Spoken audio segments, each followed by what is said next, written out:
Hello, everybody. How is it? How you all doing?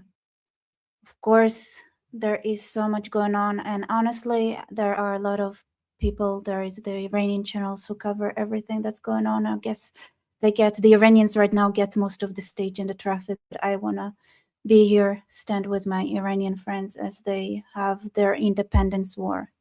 It is no less than an independence war what they're going through, and I just want to show some appreciation and love, and to say that Israel is here, we're here with you. And of course, there are a lot of Mossad agents on the ground telling them exactly what needs to be burned down, where the weapon arsenals are. I heard several, I don't remember where exactly I heard what, but I heard several rumors that they also have a tunnel system between the mosques, just so that they could suppress and go to war inside their own cities if necessary.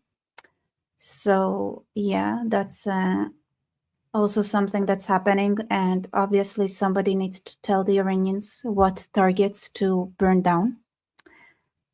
And it looks like this is maybe some foreign agitators, chaos agents, whatever, like the supreme leader had named and blamed foreign actors in the protest that's happening.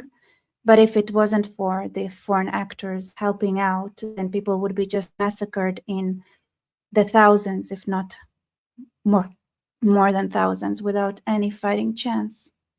So at least they get a chance to fight back, because it's their last minute. You guys know I've made several videos talking about the water situation in Iran. Once summer gets to Iran, they're doomed. They are doomed once summer comes. And summer, now it's winter. Winter makes it hard to remember that summer also comes at some point, but summer will come. And when summer comes this time, I don't know if they would have enough water to make it all the way to the next winter. Yes, they did shut off the internet. And so and thank goodness they had decided to stand behind Reza Pahlavi. Do I think he is like the most perfect leader? Maybe, maybe not. He's a very interesting, like the way he stationed himself is very interesting. On one hand, he's there. On the other hand, he's like not working around the clock. It seems like, at least, I don't know. But it's whatever. It doesn't matter, honestly, because what Iran really needs right now is a lot of technocrats to come over and fix the infrastructure as fast as possible. So the oil infrastructure, the water infrastructures. Right now, everything is controlled via mafias, the RGC, and so they need a lot of like patches to make themselves survive the summer. When I talk to Iranians and they have a lot of division side, I say, like, listen, just it doesn't matter who, like, it doesn't matter if the Shah is good or not. It's your only option right now, and you have to topple the regime, because if the regime stays, I had figured out, it took me about 5 minutes to say, hey, how many people do they actually need to leave? Right? It's like the regime. What if 80 million of the Iranians die and only 10 millions are left? Would it really bother the regime that much? And I couldn't find a good enough reason for the regime to care if its entire population died. I just don't see it in me, the faith or trust in the Iranian mullahs, to believe that they would care even if 90% of the population died out of thirst. I think the only thing that they would do is to try to manage it. And then if 90% of the population died, there would be enough water for everyone and problem solved. That's another way to solve the water crisis in Iran. It's a very effective way. And it could especially work if you have nukes. If you have nukes, then nobody is gonna interrupt your beautiful plans of getting rid of your population to have enough water. So I actually want to see your comments and read them. So if you have guys have any questions, what will happen if the regime stays? I think I just described it. And I try to convey it to my Kurdish friends, right? Oh, I'm so I kicked the camera. I try to explain the lovely situation. Sorry, I'm gonna adjust it a bit. To my Kurdish friends, right? To Iranian friends, everybody is very emotional. Nobody likes it. Nobody. The Shah was also not the, it's not like everyone has good memories from that regime either. And when I talked to them, I said, sweethearts, listen, if the regime stays, right? If you guys cannot play along with each other at least for 5 minutes, here's what they're gonna do. They're gonna let everyone die. Because if you don't have water, you're going to die. And why would they care if you die or not die? Literally, like 90%. And if they have enough ballistic missiles, and there is a reason why they threaten Europe and the whole entire world, they don't need a population. They don't need it.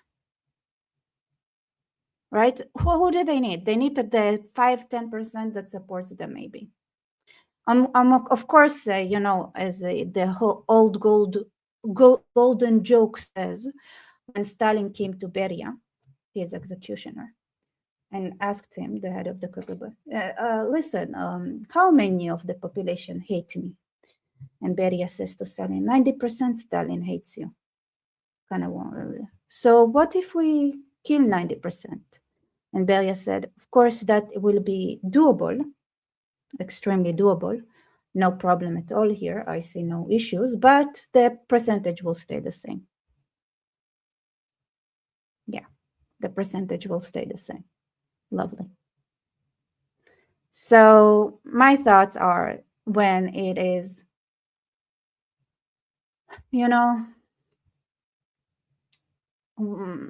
death of thirst or letting your neighbors die, I don't think the Islamic occupation would care about the local population. They never did.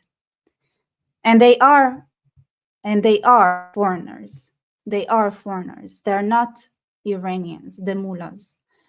It's not a regime that is Persian. And after the Islamic occupation of Iran, right, that took 300 years to take over, they actually almost killed the Farsi culture. Like, they almost killed Persian as a language. It was replaced by Arabic. And then the Persians, they fought, they revived their language, right? They revived, if I remember correctly, the story, they had to revive Persian. Persian almost died because of Islamic occupation. And by the way, do you want to hear like a most brutal story I've heard?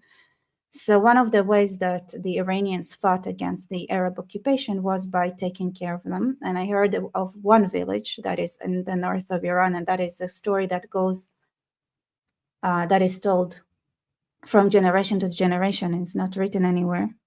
It's that when the Arabs came, the way they had gotten rid of the occupation was by agreeing, after they settled down, that they would get rid of them. So the men went ahead and slaughtered the Arab men, and the women killed their own kids that came out of that unwanted union with the Arab men. So women killed their children, men killed the invaders, because they didn't want to have their genes mixed with them. That's how badly they fought of them. So if that can happen, and I believe 100% that story sounds extremely true, I also believe that the regime would get rid of the entire population without batting an eye. I don't think they're real Persians. So, of course, original Farsi did not use Arabic letters, obviously. It didn't. And now a lot of the Persian that people speak now, like, it's mixed with a lot of Arabic. So it's not purified 100%. So yes, the Iranian ruling regime is Arabic in origin, and Azeri, also Azeri. And actually, I think I've said it in my channel before, So if you guys, let me open a map here. I think a map. I like showing you guys the map. Map is nice. Okay, let me show you the map. So this is a map for those who are unfamiliar with the concept. No, let me, this is good. Maybe this, no, I don't like this. I don't like that either. Okay, let's do this. Okay, fine. So this is a map. So this is a globe. Okay, this is India. Here's Iran. All right, so Iran. So this part, so we have part of Iran, which is Kurdish. It's around this area. But here, Tabriz, I think, if I'm not mistaken, in that area here is basically Azeri. This area here, and this is Azerbaijan. This is Azerbaijan, and this is also Azeri. And I thought, right, that the Kurds in Kurdistan would like to, so Kurdistan is the northern, here is Erbil that gets bombed a lot.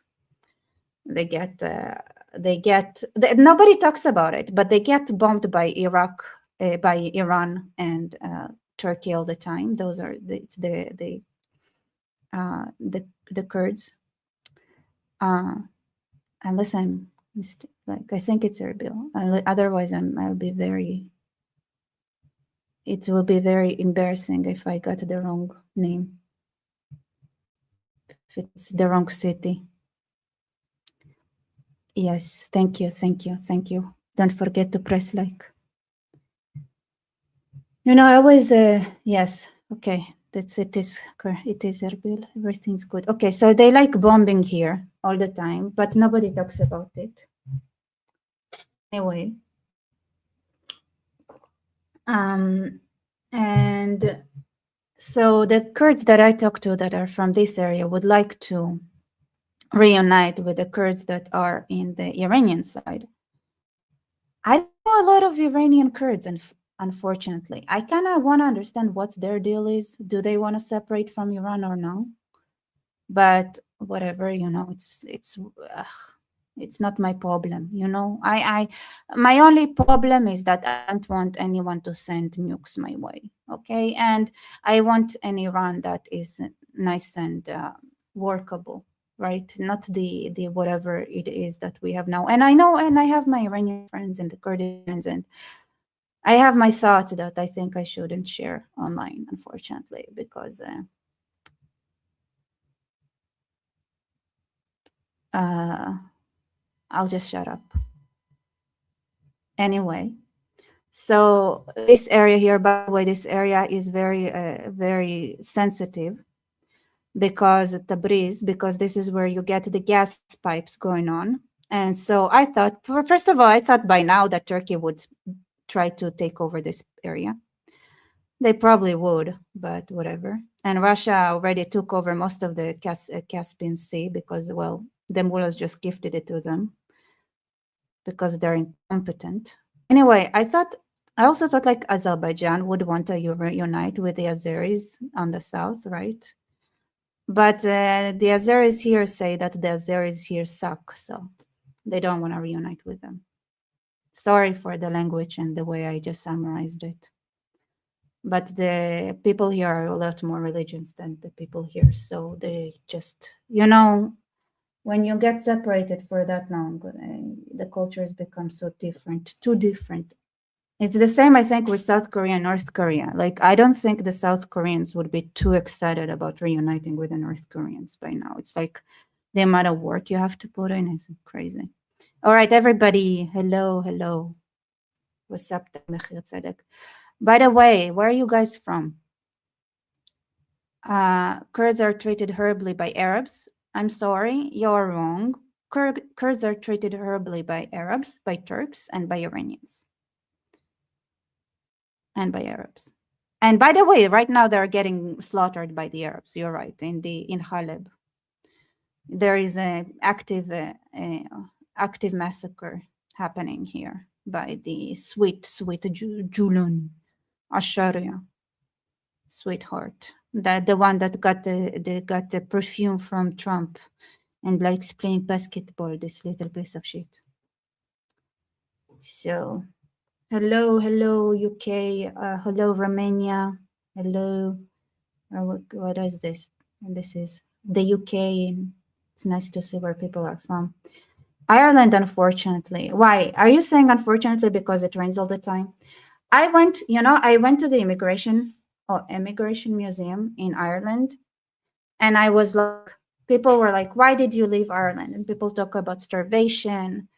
And after a lot of like hearing a lot of like people like explaining why they left Ireland, and I was like, I feel like all those reasons are a lie. That's what I told my uncle. I don't believe any of them. They just got like, it's the weather. It rains every day, and I don't know how you survive in those conditions. And then after hearing like a lot of testimonies of why Irish people left Ireland, the moment I said, I think it's the weather. I don't think it's any of those reasons. Somebody says, "Oh, I left because of the weather," and I was like, finally, somebody who says the truth. Just depressing. I mean, it's so beautiful there, but it's cold and windy, and it rains all the time. So, I don't know how you survive that. Anyway, that was a little bit of a tangent. All right, to Denmark. Hello. Actually, Denmark, I need to find a way to reach your government. Do you have a way to reach your government? Because I've heard that maybe they'd be interested in something I have to sell. All right. Did I just insult Ireland? I did not. I did not, because if I wanted to insult Ireland, there are a lot of things I could insult Ireland with. And I chose the one that's least insulting, because it's not the Irish fault, honestly. Oh, amazing. There is a way. Amazing. Okay, how do I ask you that later on?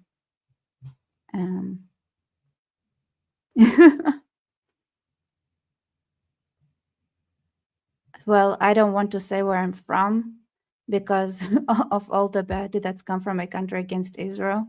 But it's obvious where I'm from, so I'm Salchai. Well, yeah. It's it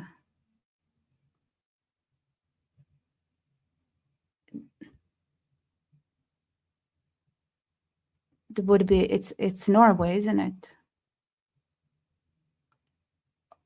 Because maybe I don't know. It's like it's a test. It's one of the Scandinavians.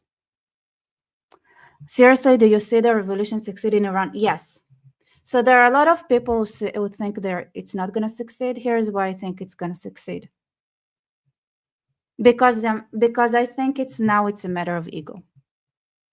Because now people had said that, when I say people, I mean Trump and Netanyahu and a lot of Israeli ministers, right? They said it's like, that's it. That's the final countdown. Like it's a countdown for the fall of Iran.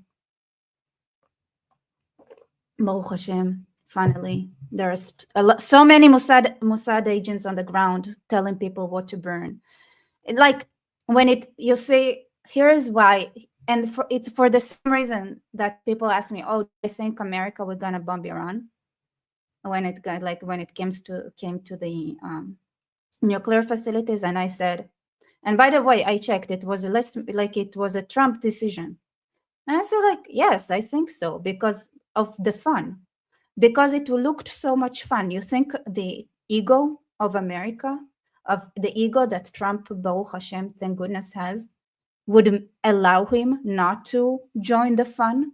I said immediately, like, you don't understand. When it comes to people's pride, when you hit that nerve, that's it. It's like, so why do I think Iran's gonna fall? Because now it's a matter of pride.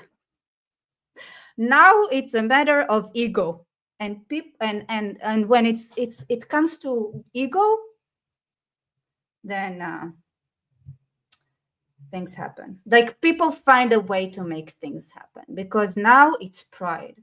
Now it's personal,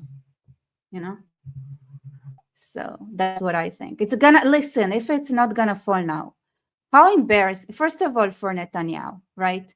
He has elections, I think, 26, so basically in several months. His entire life project was against Iran. Do you think he's gonna go into elections without toppling the Iranian regime? Now, do you think that after like all the noise, do you think Trump would tolerate being mocked for the entirety of his existence if the regime doesn't fall now? Do you think the Mossad, after they said, hey, we are on the ground with you guys, we're in the streets with you, do you think the Mossad would allow and not toppling the regime now? With all its, like, listen, the Mossad had built its reputation so hard. They literally took credit for things they didn't do, because nobody knows what the Mossad did, what they did.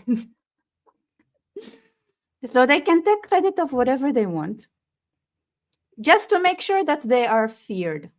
The Mossad would find you, hang you, and your body would be never found. You'd disappear. Like, don't mess with the Mossad. And then suddenly the Mossad has an account on X where it literally, the only account on X that the Mossad has is the Persian, the Mossad Farsi. That's a real Mossad account. It's the only account it has. And it said, hey, we're here with you on the ground, all right? So do you think after the Mossad built the reputation for decades, there are so many books about the crazy things the Mossad did, and they did those crazy things. The Mossad did crazy things, crazy things, like incredible shit. But can you, like, that would be like, that would hurt so many souls. People had been working on this for so long. People had been working on this, and all the intelligence agencies in Israel, people have been working on this, using their 100% Jewish creativity skills to deal with Iran, right?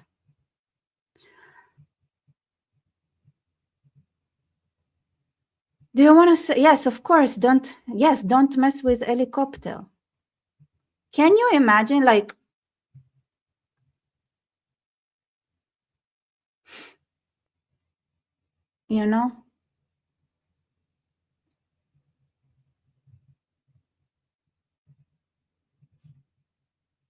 how will toppling Iran help continue to topple the rest of Islam? Easy, we're gonna have partners. When we topple the regime in Iran, Be'ezrat Hashem, Inshallah, B'mera B'yaminu, I can't wait to get to the part where we can say Shechianu. I cannot wait to say Shechianu, but it's not yet here. But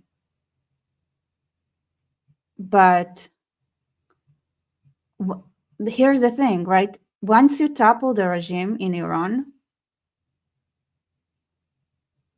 that could be so that for the first time, Israel would have a partner.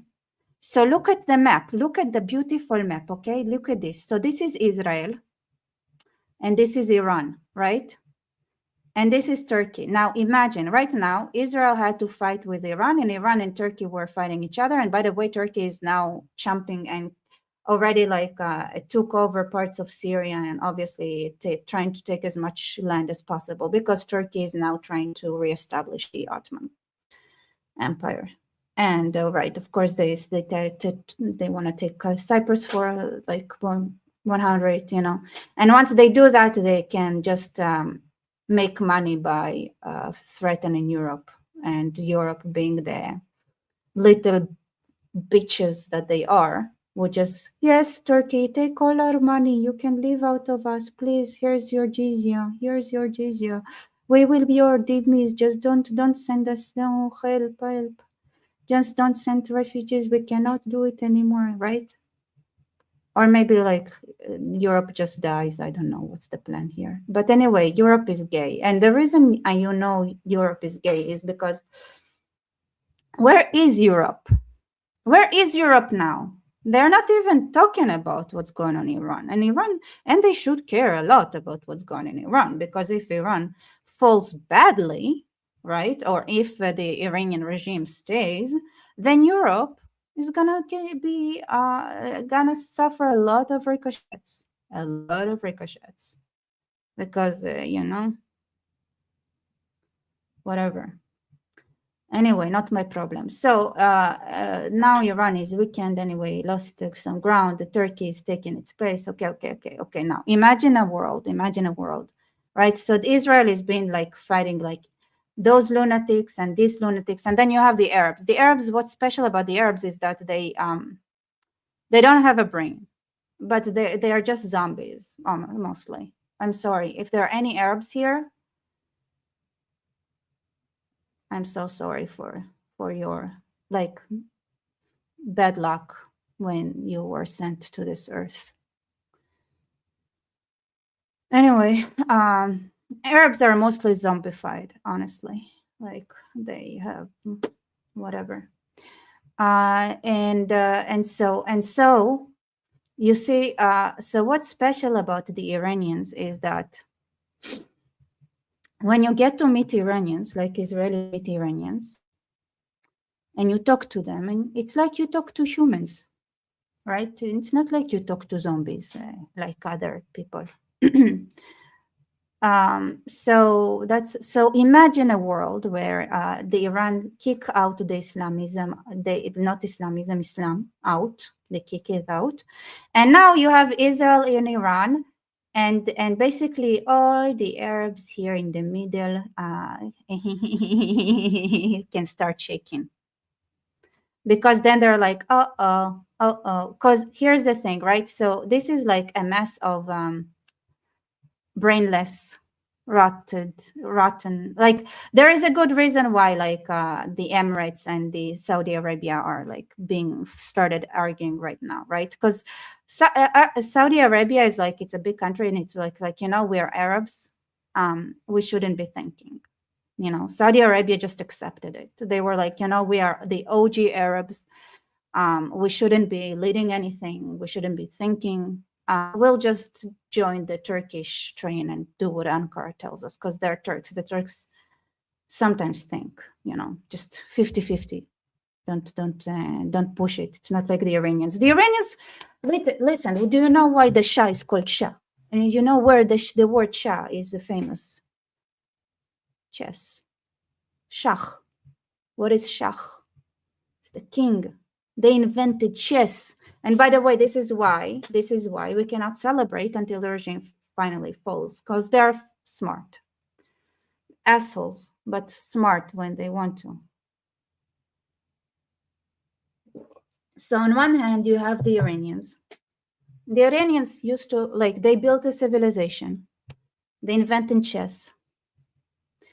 And then you have the Turks. Now, the Turks, what you need to understand, the Turks are actually Turks. They're from this area, like it's Central Asia. And they're just like the Arabs. I'm sorry. They're like the Arabs. They're less into not drinking and not eating pork. They're into doing what the Arabs did, just with eating pork and drinking alcohol. And they took over Turkey, which used to be Greek. So, but genetically, most of the people here are not Turkish. They're not from Central Asia.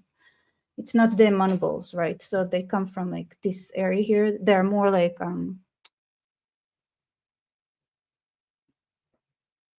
you know what I'm trying to say here, right? This is supposed to be more Asian looking. Anyway, not that, but most of the people, in Turkey are not. They took the Turkmenistan. Why is it called Turkmenistan? Anyway, they're not exactly they have the same, it's not completely narrow, but there is a little bit of a fold. Anyway, I think most people here, most of the people in Turkey are not genetically Turkish, but the Turkey took over, right? And they're the same as the Mongols. It's the same culture as the Mongols. which means basically just like the Arabs, they just are more secular. So imagine the Arabs just add pork and alcohol. That's the Turks. So, you know, and Baruch Hashem, everybody's doing jihad. So who cares about the you know, the little details about yes, alcohol, no alcohol. So I don't know. Is there too much cousin marriage in Turkey by now? Maybe. I didn't go ahead and check, but whatever. I give it 50-50. Okay, so Iran, right? So in the Middle East, when you get to talk to people, right, it's like, oh no, how many generations of rape and incest. Ugh. And then you have the Iranians. Then you talk about it's like, oh my God, these are people. These are people. It's like very sad, actually.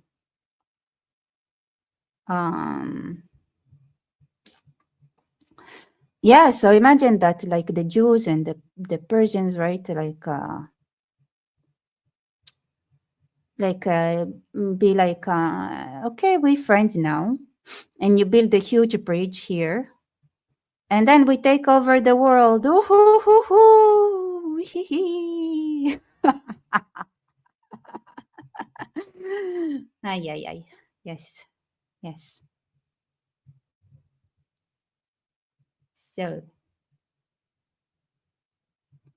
Asian looking people with green eyes and shit, it's weird. Why? There are plenty of people like that in Kyrgyzstan and Afghanistan. It's like, it's not rare. You know, like, you'd be surprised, but people walk this shit, right? So I remember reading a book about people that moved from Russia to Israel, and they walked all the way. It took them a couple of years, and they got to Israel. This is how they moved. Sorry, I missed out your earlier comment. And here, Juan, come on, why are you doing this? Please be nice to each other in the comments. There is nothing wrong with being gay also, by the way. Depends, unless you're European, then you're double gay. It's very hard. I don't know, maybe the gayness cancels each other. Maybe it's only the gay Europeans that are not actually gay, because it's like, instead of like, maybe sometimes it's built on top of each other, but maybe sometimes it's cancel each other, you know, the waves, I don't know. This is me supporting Iran, as you can tell. So anyway, so what I'm saying is, I want a new Middle East. And honestly, like, yeah.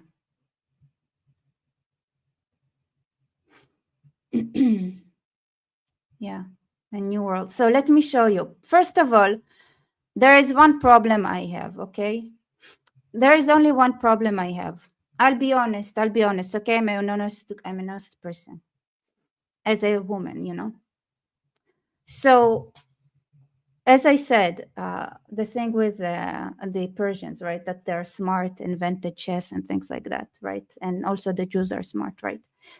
So there is another problem here. So I don't feel like there is a threat there, because I feel like when it comes to the Iranians and the Israelis, like, we're smart, but we are smart in different ways.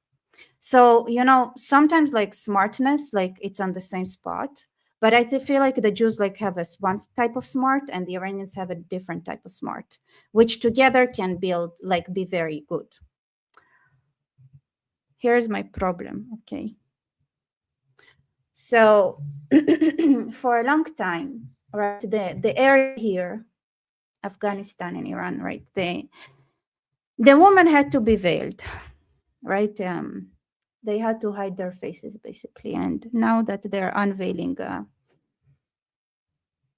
okay, how do I put this? How do I start the subject? Okay, so when it comes to a certain thing, there is one thing that Israel is number one without any type of a doubt. That is beauty. Okay. I've been all over the world, right? So the Russians, for example, beautiful woman, ugly men. The Brits, beautiful man, ugly woman. I mean, sometimes basically everybody's ugly, but like if somebody looks good, it might be the man. The Spain, everybody's ugly, honestly. France, overrated. Italy, overrated 100%. I'm telling you, Israelis are way pretty. Oh, Croatia, actually, Croatians are kind of good looking. Not gonna lie, Croatians are hot, and Belarus, like, and Lithuanians are also kind of hot. Yes. Okay. Anyway, there are like points. Okay. Anyway. And then, yes, of course, Lebanon. But. Okay. But Israelis are the prettiest. I'll tell you the truth. Okay. And it's like objective. It's not me saying. Like, I remember meeting this guy in Chile. Random, right? We were in the same hostel, and he said, "Oh, I'm from Israel." And he said, "Oh, cool, I'm from Canada." And it was like, and I was like, "Oh, cool, blah blah blah." And then he was like, "I've been to Israel." And I said, "Oh, how did you enjoy it?" And he said, "I hated it with passion." And I said, "Why?" And he said, "Because it was the prettiest place I've ever been to, and I felt so ugly. So I hated it. And I kind of hope you disappear because it makes me feel very not confident." Now, so it's not me saying, okay, it's objective truth. So why am I telling you all this? Well, because the Iranians are pretty. The Iranian women are stunning. And now we're going to have competition.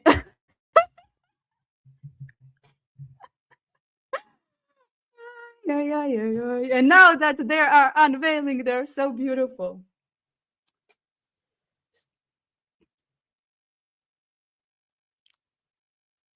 Yes.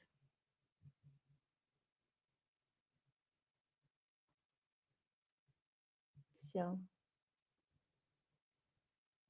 yes, it's true story. It's true story. It is a true story. I swear. Okay, now let's look at some beautiful Iranian women, which, by the way, they're also. So here's the other thing, right? So Israeli women are like badass, and so are Iranian women. They're also smart. Different types of smart, though. So at least we have that difference between us. Anyway, yes. So let me share. Here, look at that. Isn't it? Look at this beauty. از اون ور.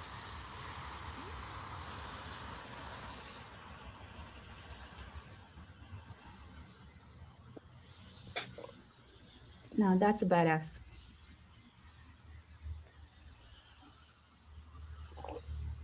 Okay.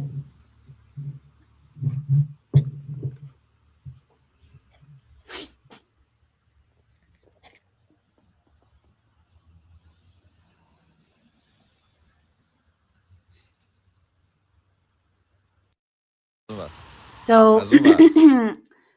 so that was my long way of saying, like, yeah. By the way, Afghani woman also. It's not just Iranian. Anyway, yeah, it's a situationship we're at. It was nice being on top without anyone ever, like. But it's okay. It's okay. It's okay. It's good to be humble. The Jews cannot have everything. We're gonna have to share something with the Iranians, like the first spot on being the prettiest. How is Free Palestine trending now? Well, that's a good question. Maybe because everybody asking themselves, "Oh, where is the Free Palestine crowd?" By the way, thousands already died in Iran. Thousands already died. They're dead.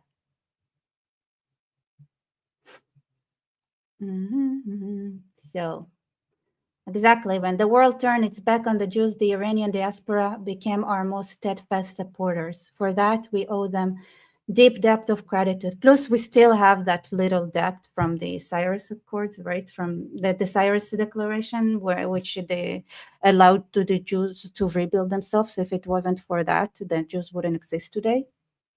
So, it's like, It's so cool. It's like we're continuing to write the Bible right now. And we have to write down, it's like after 3,000 years, how long has it been?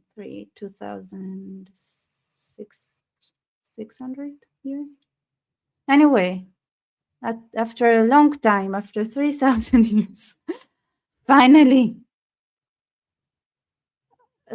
yes, the Jews had repaid their debt, and it was like,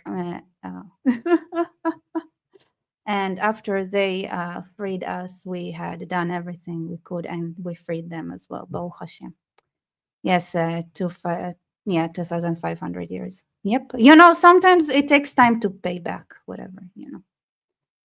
So yeah, if you have a social media audience now, it's time to pay that debt and be the voice of the Aryan people. And I really, really cannot wait for us to be like, you freed us and we freed you back. So we're equals now. And we can share the podium of being the prettiest people. Can't wait for them to be free. Yes, all eyes on Iran. Look at this.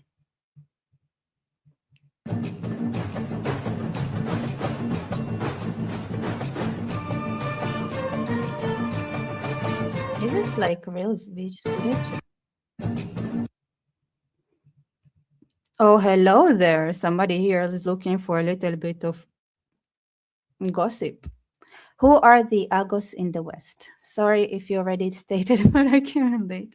Also, sorry about Mark Carney. He is a lame duck. Who is Mark Carney? And what did he do? What did I miss? Who is Mark? Oh, Mark Carney. Is this the Canadian dude? The gay Canadian dude? Yes. Yeah, I think it's AI. I don't think it's real, but it looks pretty. So who is the ugliest in the West? Let me think. Do I really want to answer that though? I feel like it would be troublesome. It's like everybody's got their own uglies and pretties. So it's hard for me to tell who is the ugliest, honestly. Yeah, I do want to say that the ugliest woman and the ugliest men are not in the same country. That's for sure. Yeah, I don't know. So, Bank Sepa. Oh, Sepa. That's the. So I'm happy to say that I avoided answering this very sensitive question. Yes. Besides, it's really hard to tell now. Okay, everywhere I go in the West, it's mostly non-Western people that are out in the streets. So how am I supposed to know? This, like, seriously, like, how am I supposed to know? It's very problematic. Actually, like, when I was in Paris and I looked at people, I also thought, like, maybe part of the problem, like, for the Europeans is that there are a lot of attractive Middle Easterners, and maybe that also confused them, Because, like, I made a video, like, I'm saying, okay, I get it, it's the food, especially in the Britain. The food is not so good, so they had to bring in, immigrants, and then they forgot to close the door. But it's also, I think, that sometimes, like, Middle Easterns also look better, honestly. So I don't know.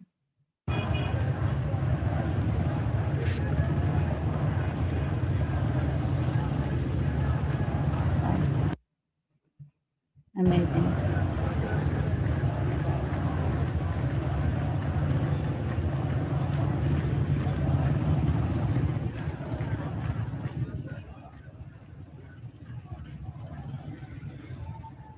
Okay, I don't know how many times we watched it in a loop, actually. Okay, fine.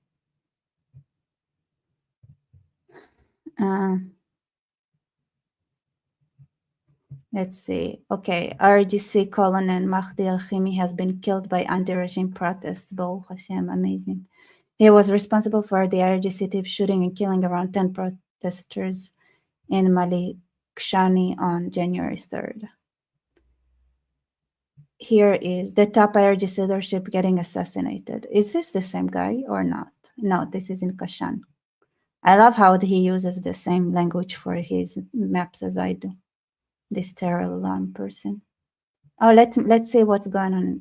It's in Britain. Hello everyone. Hello, Nia. Front of number 10 is still not started. And yeah.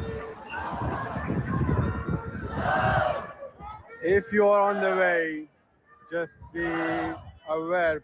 Best place to come is via Trafalgar Square. Yeah. And it's gonna be, close to shut. That looks fun. The road's gonna be. Why are we not having any gatherings on like supporting the Iranian people here in Israel? Where is our gatherings in Israel now? Is there anything going on? But honestly, I'd be too lazy to go to. Okay, so here they're talking about at least 2,000 had been killed. Let's see if he says anything smart. שזה בעצם תדלוק של ישראל ושל ארצות הברית, לבנות בהן לגיטימציה לתקיפה. כן, בוא נראה רגע דברים שאמר הנשיא האיראני מוקדם יותר, הנה. آمریکا و اسرائیل اونجا نشستن دارن به اینا درس میدن برید ما هم هستیم همونایی که این کشور رو زدن و جوانا و کودکان ما رو کشتن. So Pasashkian here is complaining about Israelis and Americans getting involved in the protests. Well, sorry, otherwise they would have not have stood a chance. الان به اینا دارن دستور میدن شما این کارو. They're giving instructions to everyone else. I mean, I don't think he's lying here, honestly. Sometimes they say the truth. I think sometimes your enemies, even though they lie about everything, including what they had for breakfast for no effing reason. Sometimes I think they don't lie. And I think it doesn't lie. شما برید خراب کنید ما هم میایم پشت سرتون. ועוד מוסיף לאחר הדברים האלה, הנשיא האיראני, הוא אומר, אני קורא לכל המשפחות, אל תיתנו לצעירים שלכם לצאת החוצה לרחובות, שהם לא גם יפגינו נגד המשטר, שלא נחסל גם אותם ושהם לא יעמדו להוצאה להורג. You guys enjoying listening to Hebrew? ועוד הוא מוסיף ואומר, אני קורא לכל תומכי המשטר לצאת ולעשות הפגנת נגד אותם מתפרעים שיוצאים נגדנו, אבל באמת דנה מבחינת נתונים יבשים כמו שאמרת, בעקבות באמת העלתה האינטרנטית שאנחנו... He's literally not saying anything, honestly. Like I want to translate, but it's just words. So it's like you just need to look at the photos, at like the videos that is playing in the background, right? It's like it gathered all those videos, which is nice to look at. But there isn't a lot of content. כמעט מתקרבים ל-72 שעות בלי אינטרנט באיראן. Okay, 72 hours, like 3 days without internet. מספרים אסטרונומיים ליותר מ-2,000 הרוגים, טבח אינסופי שהאיראנים מבצעים שם, יותר מ-1,000 עצורים, אפילו יותר, שלרוב כל העצורים, על פי באמת החלטת המשטר האיראני אתמול התפרסמה שכל העצורים יועמדו להוצאה להורג, זה באמת עוד מנוף לחץ לתת לאזרחים לצאת החוצה ולהפגין, אבל מבחינת האיראנים הם לא בוחלים באמצעים. כל מי שיוצא החוצה הוא מעין סוכן של ישראל וארצות הברית, כל מי שיוצא החוצה ומאיים על הרפובליקה האסלאמית יועמד להצעה להורג, וגם להרג בנשק חי באותו רגע, כל כוחות משמרות המהפכה, חוץ מלוחמי הגרעין. So this whole thing was, okay, they're basically gonna kill everyone. נמצאים ברחובות, בנוסף למיליציות... Like the Islamic regime wants to kill everybody who is out in the streets. מעיראק, אפגניסטן ופקיסטן, וגם הצבא האיראני, עדיין לא ראינו עריקים, בינתיים בעם האיראני מקשיבים לקריאות של יורש העצר האיראני רזה שפלבי, שיושב בארצות הברית, וגם הקריאה שלו היום לצאת להפגין בשעה 6 בערב, ביום חמישי זה נחל הצלחה, אתמול זה נחל הצלחה, הם מקווים שגם היום, בסוף צריך לזכור, מדינה של 90 מיליון אזרחים, בסוף רק בין 300 ל-400 אלף בינתיים יצאו. כמובן שזה מתגבר יחד עם הרוח הגבית שיש מטראמפ, והעם האיראני צועק. So this is interesting because I thought like I've heard like millions are out, but he's saying only 400,000 are 400,000 is out. יגיע. כן. I don't know how רוצים you לשמוע את count it, התשובה. but תודה רבה, okay. דרור תודה ולזדק. רבה. And it's from an hour ago. Look at this beautiful image. So pretty. So pretty.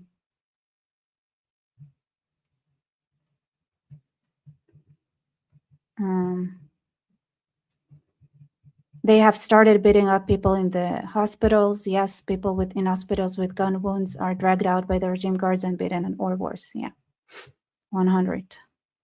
All right, this is Reza Pahlavi. Let's see what he has to say. My compatriots, by your widespread and courageous presence in the streets of Iran for the first consecutive night, you have severely weakened Khamenei's repressive apparatus and his regime. I'll mute. Is it too loud? I don't know. Reliable reports have reached me indicating that the Islamic Republic is facing a severe shortage of mercenaries to confront the millions of people in the streets. And so far, many armed and security forces. Speaking of which, it reminds me, like for a moment there was a tweet, a post by the Mossad account saying that some of the Basij members and the IRGC members had defected, and then it was removed. So I think it was removed because some had pretended to be part of the protests just to actually attack the protesters from inside. And as like, you know, some fake defected. So I think they removed it because to not create confusion and say, hey, just like, you know, it's better to not write anything and let people trust their instincts about what's happening on the ground than mislead people and then they believing that, okay, maybe if the Mossad said, okay, if they defected and then these people joined them, they really had defected. It's better that people would make their own judgments according to what's happening in the ground. So that's my guess on why they removed that claim, that post, because they realized like it's too dangerous. So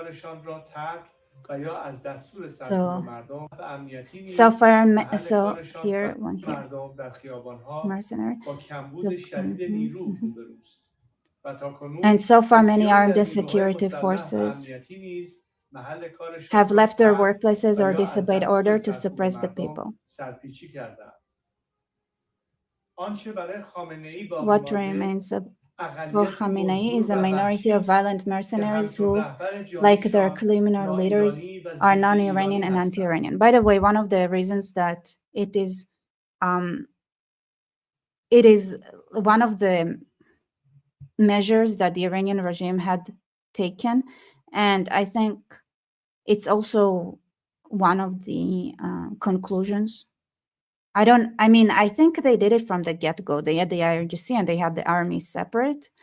I think they honestly thought about it from the get-go. But for example, when the USSR was falling apart, there were some elders that tried to reinstall, like when Gorbachev was taking a break. I was on vacation. They tried to reinstall the USSR and like they called out the army. And then the army ended up like not disobeying, not following orders. And they weren't even like, they didn't have the guts anyways, like those elders that tried to bring back the USSR didn't have like the courage and the strength to actually make it happen. They didn't have the charisma and people like smell fear, you know. But the IRGC is made out of, like if you have a fanatic like Muslim mercenaries that are not necessarily that like he says that are there is a minority of violent mercenaries who, like their criminal leader, are non-Iranian and anti-Iranian, so they don't care about the Iranians obviously at all. Thank you so much, Urban Zero, for your support. I want to say thanks for your hard work, Rebecca. Always brilliant and hilarious. Hope everyone is well. God bless. Thank you for being here. I'm just here also to show my support to the Iranian people who are fighting in the street.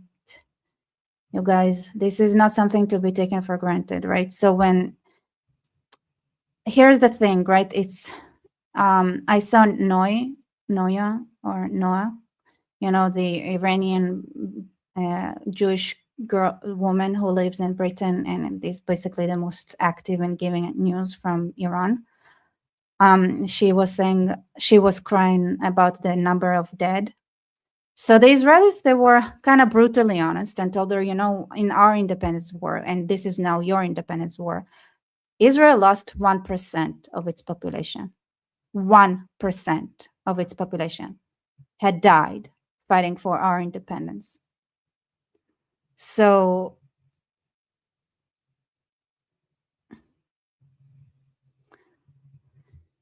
if you want your freedom, Nuremberg. If you want to freedom, you have to fight for it. And like I said, I honestly think that if they don't fight, like now they might lose a 1%. 1%, that's 800,000 people. 900, like that's, is it? Wait, am I exact? 80,000? Wait, how much is it? Anyway. It's 80,000, I think. Sorry, 80,000 people.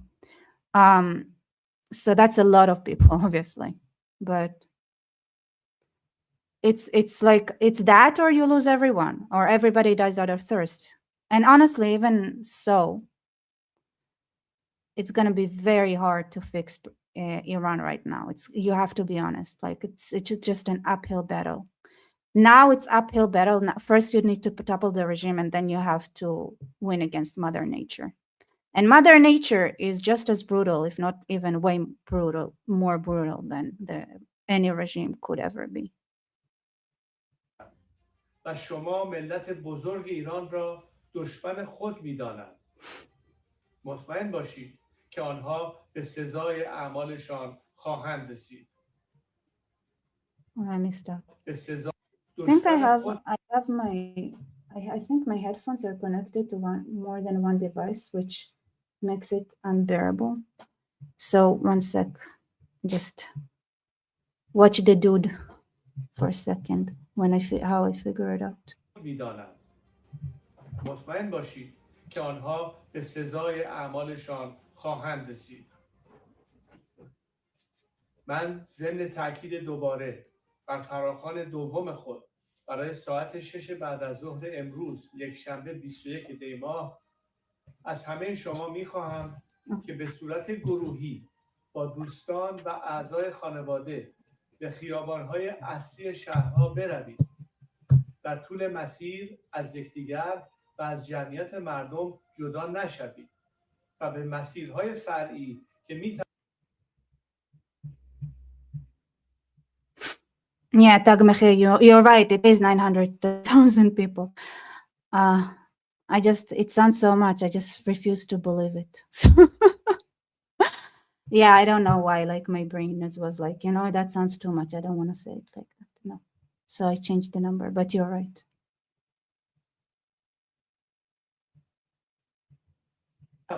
جانتان را به خطر بیاندازد نروید.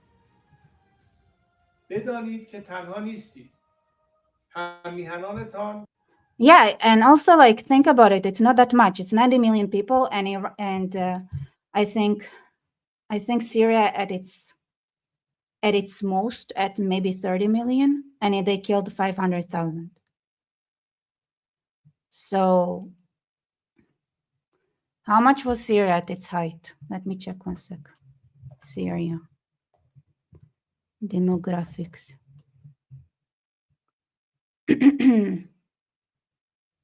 Yeah, it was like in 2011, right? It was 21 million. And they killed like 500, like 500,000. So those are huge. Like, so this is like the regime is like they're gonna raise 1% themselves, like way more. If it's like, if you go by the Syrian standard, which I think it would be a good, actually not as bad as what the Iranian, because like the Syrians had more, could flee more. I don't know about the Iranians. The Iranians, it's harder to flee Iran than it is Syria. Iran is like a fort. It's like a fortress, fortress.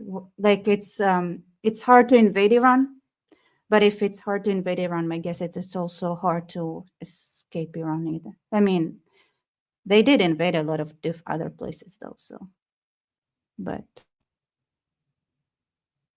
yeah. بدانید که تنها نیستید. هممیهنانتان در سراسر جهان صدای شما را با افتخار فریاد می‌زنند که حتما تصاویر حضور پرشمار و گسترده آنها را از طریق By the way, did you guys see that they showed Tucker Carlson on the Iranian TV, like translated to Persian? How incredible is that? By the way, didn't solve the problem with my earphones for some reason. What's the problem here? Drives me crazy, and I haven't been reading the subtitles for y'all. I apologize. What is wrong with? First of all, why is it quiet? Sorry. I don't know. Is it? I hope it's fine. های اصلی شهرها بروید. در طول مسیر از یکدیگر و از جمعیت مردم جدا نشوید و به مسیرهای فرعی که Yeah, Sanj got loud. Is it too loud now? Yeah, okay. So what was he saying anyway? While I was trying to understand why my earphones could drive me crazy.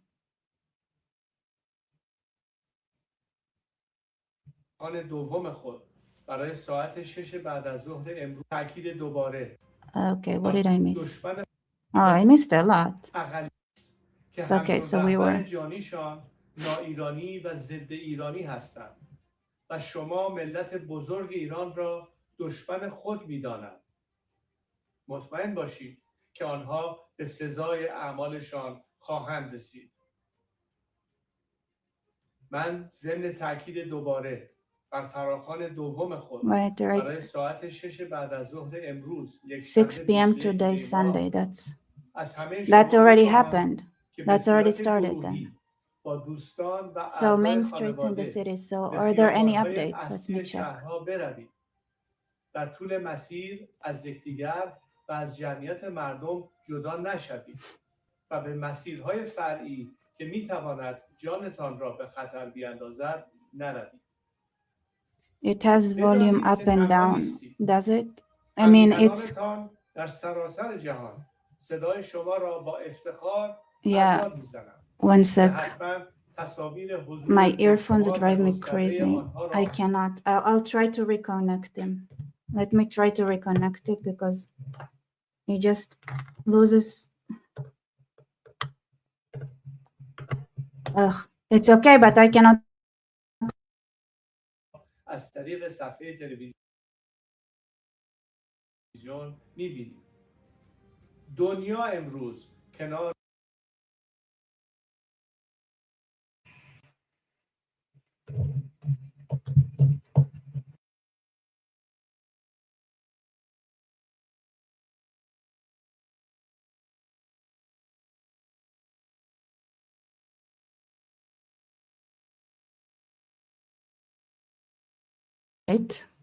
So apparently, انقلاب ملی شما ایستاده really the است. video that is jumpy like that. Oops. All right, Prime Minister Netanyahu, the people of Israel stand in awe of the bravery and the citizens of Iran. I actually have that video, which I wanted to show you as well. So it's in Hebrew. Let me try to see. No, that's comments. Oops. Let me try to see if I can have subtitles. Hebrew. Let me. Yeah. It's pretty short, so I'll just how to translate. Do you guys want to Abkhazian, Afar, Afrikaans, Akan, Albanian, Amharic? Like which language are you into? Georgian, maybe. So embarrassing, I cannot read Georgian. I asked my dad to teach me, and then he told me, like, Georgian, you don't need Georgian. You don't need to know how to read Georgian. No, it's useless. I find it kind of annoying. ישראל עוקבת בדריכות על הנעשה באיראן. הפגנות למען החירות התפשטו ברחבי המדינה. העם בישראל, העולם כולו, משתאה מול הגבורה האדירה של אזרחי איראן. Yes, so Israel is following what is happening in Iran. Is monitoring it closely, and we are all like in awe. Actually, of the tremendous heroism of the citizens of Iran. It's amazing. The translation is really good. ישראל תומכת במאבקם לחופש ומגנה בתקיפות את מעשי הטבח ההמוני באזרחים חפים מפשע. כולנו תקווה שהאומה הפרסית תשתחרר מקרוב מעול העריצות, וכשיום זה יגיע, ישראל ואיראן יחזרו. I love when it says that when it is like we hope the Persian nation will soon be freed from its from the oppression, but when that day comes, I kind of want to hear how he says it. Like, it doesn't sound like it's gonna come, you know. יום זה יגיע, ישראל ואיראן יחזרו. Okay, so it's like when that day will come, it will come. You are the third only YouTube I have came across with basic information of this world-changing event. I appreciate your take. Keep up the good word. Keep up the good work.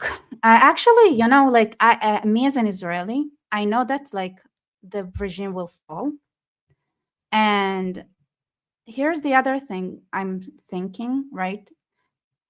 If the mainstream media would actually explain how world-changing and how significant that is, maybe they would be like, I don't know, would it like people pay attention to it and like sabotage it? I honestly don't know if I can, like, it's like I lost trust in humanity.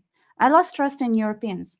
Like, to me, it's like Europeans, you tell them something, it's gonna be used against you, you know. It's like they cannot like tell the difference between good and bad. So let's say like they know about that happening, so they would be like, okay, we're standing, like they would be like, let's save the Ayatollahs in the worst case, or in the best case, like let's make sure that Israel and Iran have a bad relationship even after the regime changes. I don't know, just weird. So weird. להיות שותפות נאמנות בבניית עתיד של שגשוג ושלום לשני העמים. So here somebody says, hands off Iran, Zion. Big meeting with a lot of people. It's too late, sir. It's too late. We already have our hands there. Everywhere. No. Yeah. And by the way, they're lucky. They're lucky because they really need water technology. And guess who has the best water technology? Oh, let's spy on Armin and Goldie. Let's see what they're doing. Oh, yes, that's very smart of me. I always like spying. Okay, let's see what they're saying here.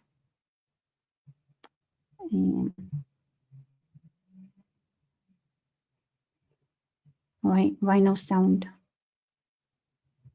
Why stuck?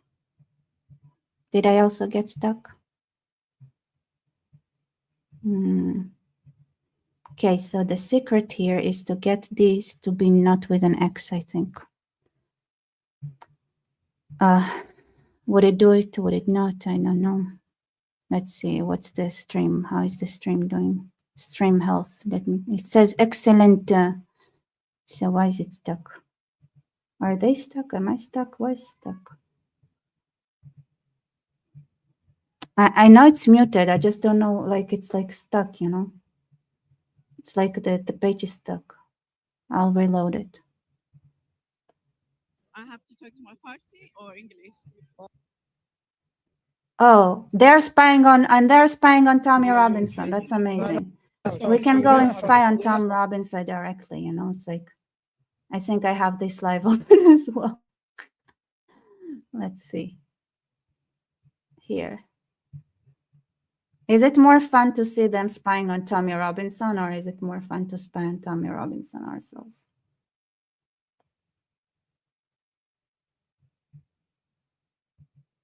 I don't know. See, I also had that open ahead of time. So if in case we want to spy. Okay, let's spy on them spying on Tommy. I think that will be fun. Oh.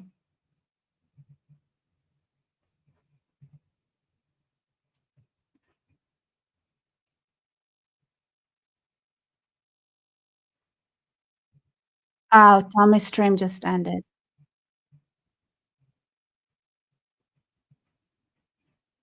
Wait. Streets. Oops, By the I'm way, showing Goldie, the I wrong muted one. your microphone because your microphone was on and you were having a Oh, phone call. oh, I'm so and sorry. I your forgot audio it was. was. Oh, I'm sorry. Yeah, It was on. I thought I muted it. Thank you Now for I'm muting my spying. mic. Yeah, no worries. No Spying worries. on the So, spires. what do you want me to do? Oh Like, no, continue with Tommy, or do show I'm some hiding footage Goldie. from inside Iran, or footage from like protests from inside Iran, or Tommy? Let me Okay, see. why you People vote you're in the thinking chat. too much. So wait, so this The stream is revolution. over. Okay, That's here very I funny. have one. I have one I want to share. This is one of the newer chants. Okay, so let's remove Armin's screen, and then Armin, while I'm finding mine, why don't you go find the one you want to share, and then load it up and get it ready so that we're not like scrolling through all the other stuff. So here's one from last night, and Iranians are chanting, "We're not going anywhere. We are staying right here, waiting for the return of Pahlavi." So, as you guys might be aware, 2 days ago. I mean, they stream a lot. Rebecca tells them to make room for you. I don't know. I feel like it's like a Persian room right now. You know, it's like the exiled Iranians. The way that so they were featured in our news, apparently, and it's funny because they were called like so. These exiled Iranians are talking about like, and then there was a part where they thanked Israel, so the Israeli news picked it up. It was like, hey, we're getting credit. How exciting! So first, I wanna share this actually. Soon, very soon. Ta-da! Amichai Shikli. I love how he always like adds. Oh, it says your browser lost connection to your screen share audio. I would have to reshare it anyway. I love how he always adds like fuel into the fire. Amichai Shikli just loves doing that. Just like, you know, if there is fire, it's gonna add some fuel. It's gonna be better with some more fuel always. Here's J.K. Rowling being like a badass. If you claim to support human rights yet can't bring yourself to show solidarity with those fighting for their liberty in Iran, you have revealed yourself. You don't give a damn about people being oppressed and brutalized so long as it's being done by the enemies of your enemies. Oh, yeah. Basically, 100%. Like, I love that so many people are like now realizing what the pro-Palis, they never cared about human beings. It was all an act. Well, didn't you notice like they were like behaving like violent animals in your streets? Do you think that if they like are willing to build the way they behave, the way they are behaving on the streets of and towards people that like they see in front of them, that they have any kind of empathy or anything? Like, it's one of the things like I'm trying to fight against. So, you know, this notion like that Gad made popular, this idea, which I think Gad is wrong, really wrong about that idea. So he's talking about suicide empathy. I don't believe it's suicide empathy. I think it's suicide that uses empathy as an excuse for being suicidal. I think there are more, like the important part is the suicide part, and then they use whatever excuse they can find to like explain to others why they're being suicidal, right? It's like that's the thing.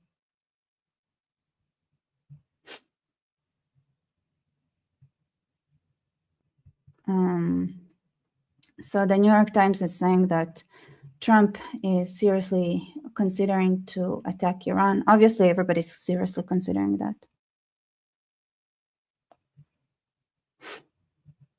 I read some disturbing stuff on Telegram. Ayatollah won't go down without unleashing max suffering scenario. Obviously, that's the goal, right? I believe it 100%, I think. But the thing is, like, would those who are, like, you know, it's one thing that you want something to happen. It's another thing when you need others to do something for you, right? Just because the Ayatollah and a lot of people are more than willing to go out with a bang, right? Does it mean like everybody is motivated to go out with a bang? Is it like are enough people motivated?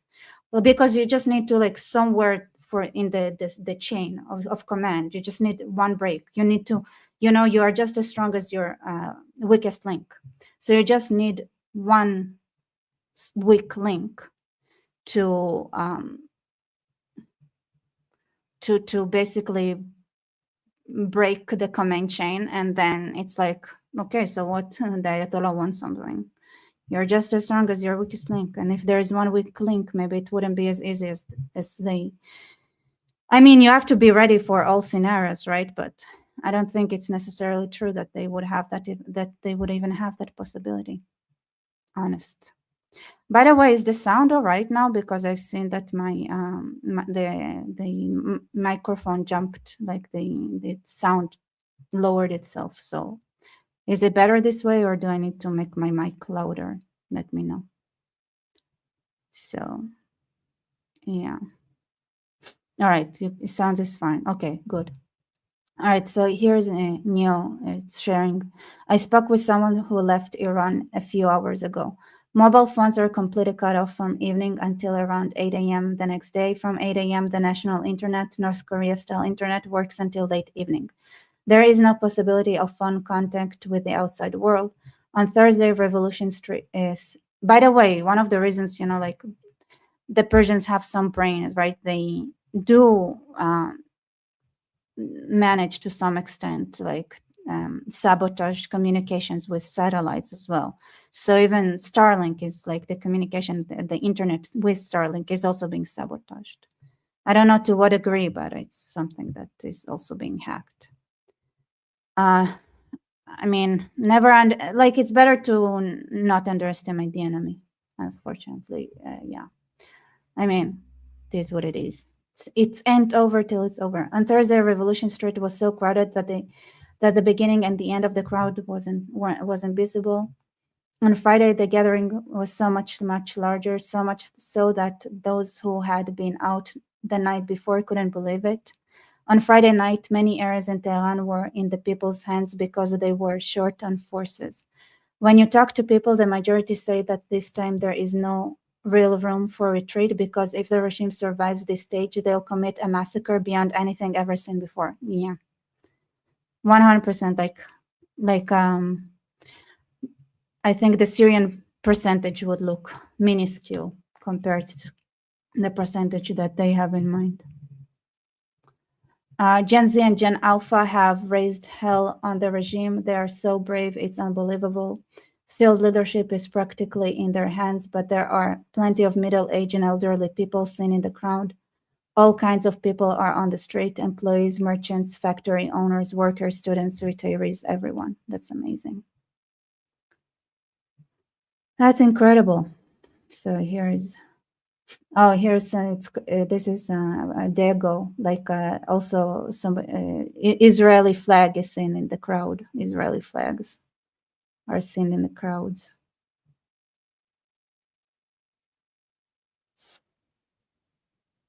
Anyway, it says, I don't know. Oh, by the way, can you hear it or not? Because it says there is a problem with the sound sharing. So can you hear? Did you hear it just now, the video? Yep, 47 years of fed up hell will be coming out. This is, yeah, there is no, they're out of room in the, okay, no, it was my fault. Okay, so I need to restart.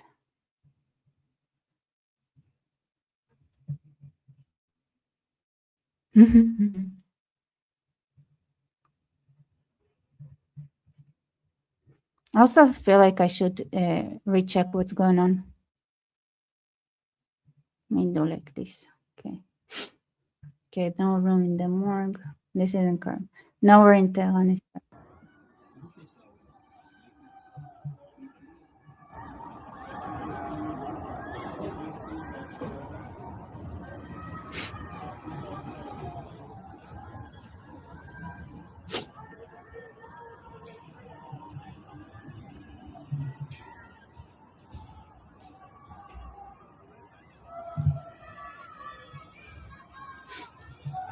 Makbar dictator.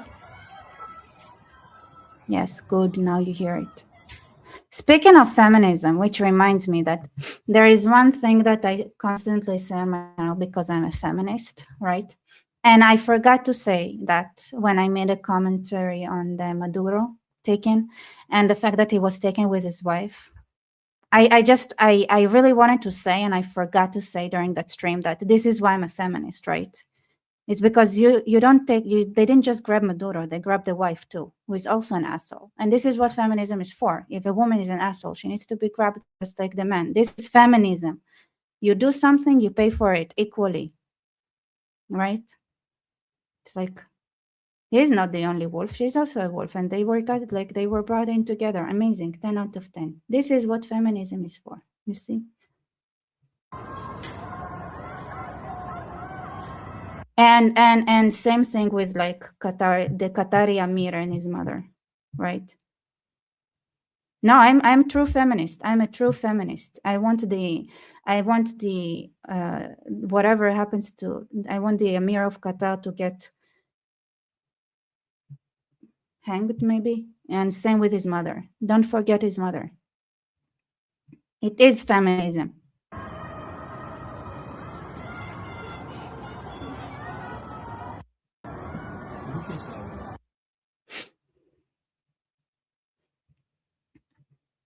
It's not, it's real. So people here are arguing about what feminism is. Okay, so let me explain. The reason I'm a feminist is because my grandpa made me a feminist.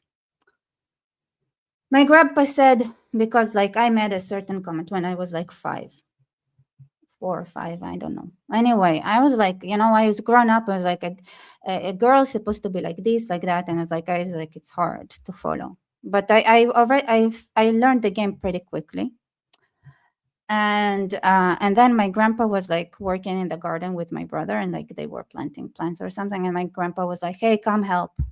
And he said, like, I look at them and I told them, like, men are supposed to be working. And then my dad was like, no granddaughter of mine is not going to be a feminist. And then he introduced feminism. And he said, women also, you also work in the garden, girl. And I said, no, men are supposed to be working. That's a job. And it's like, in this house, we're feminist. That's how I learned. That's how I learned that men are also humans. That's how I learned. That's why my grandpa made me a feminist. He said, like, no, you're going to treat men like they're people, not like they're your slaves, And I said, but like the Torah says, you just need to read it right. The Torah says men are supposed to basically bleed and cry and sweat when they work the ground. That's the Torah what says it, like, right? And if I don't see you bleeding or sweating or crying, and like you don't doing your job as a man. And he said, like, no, this is why we introduce feminism. Feminism is very important. Yes.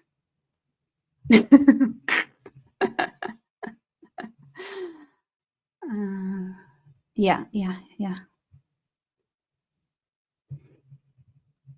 I always heard things the way that worked in my favor, I was like, okay, I see. Men are supposed to like bleed on the ground from hard work, right? And if they don't work so hard, like, then are they really men? And so feminism was bitten into me, just to make sure like the world is not as cruel. Okay, let me see what other things I had open here. Oh, let's go back on spying, because I got tired of speaking actually. So it's easier to hear other people talk than talk.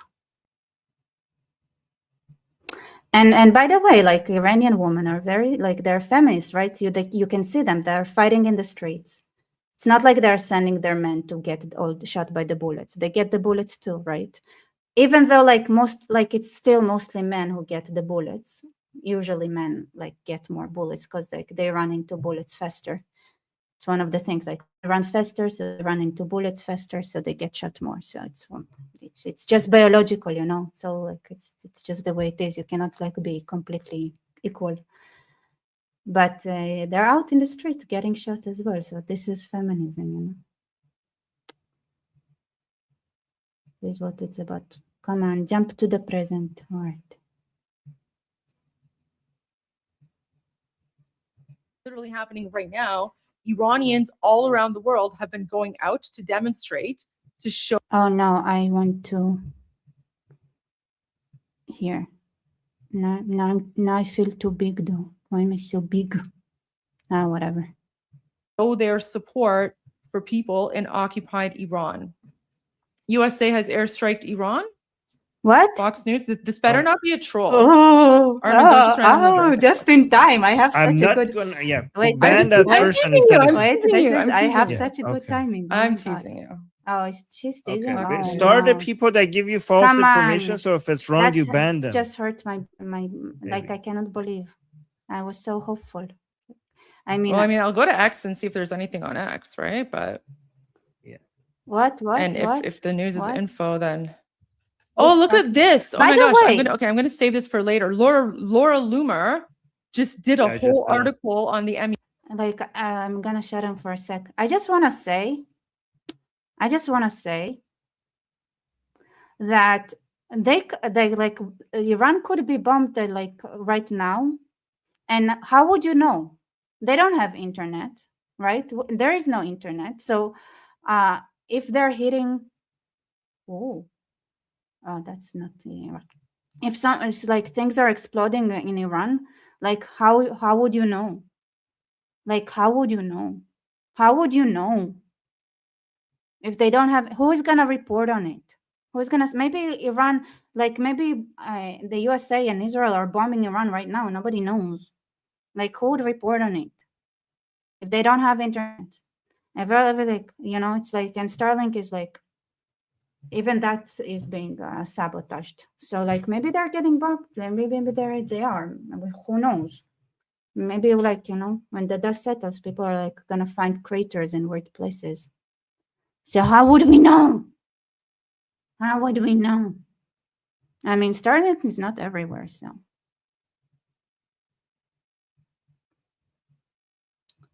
Just saying. I don't like that it does that. Okay.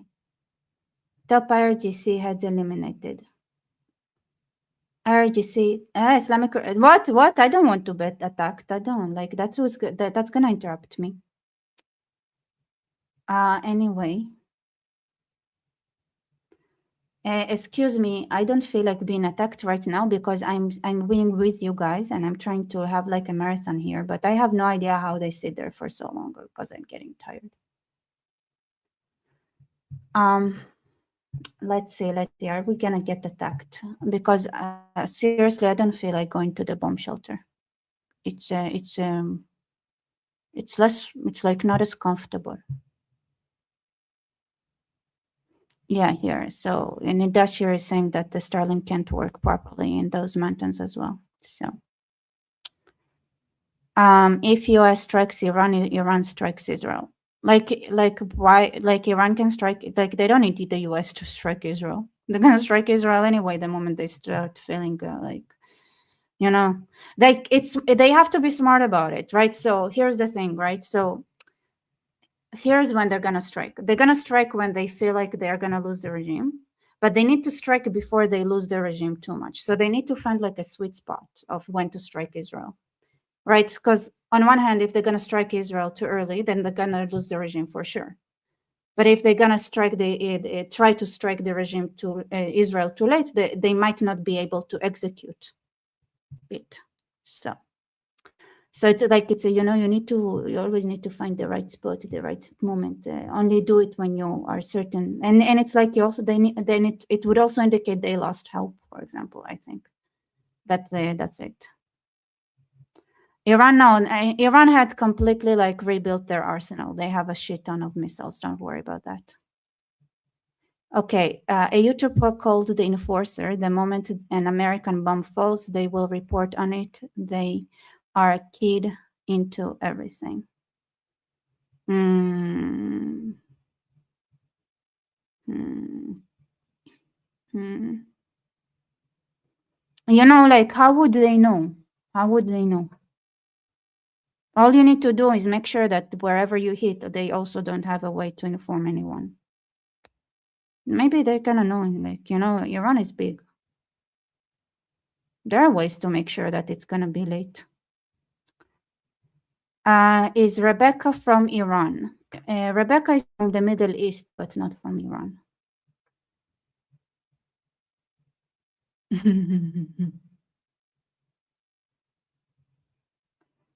Yeah, okay. Let's see. Let's see. Are we? And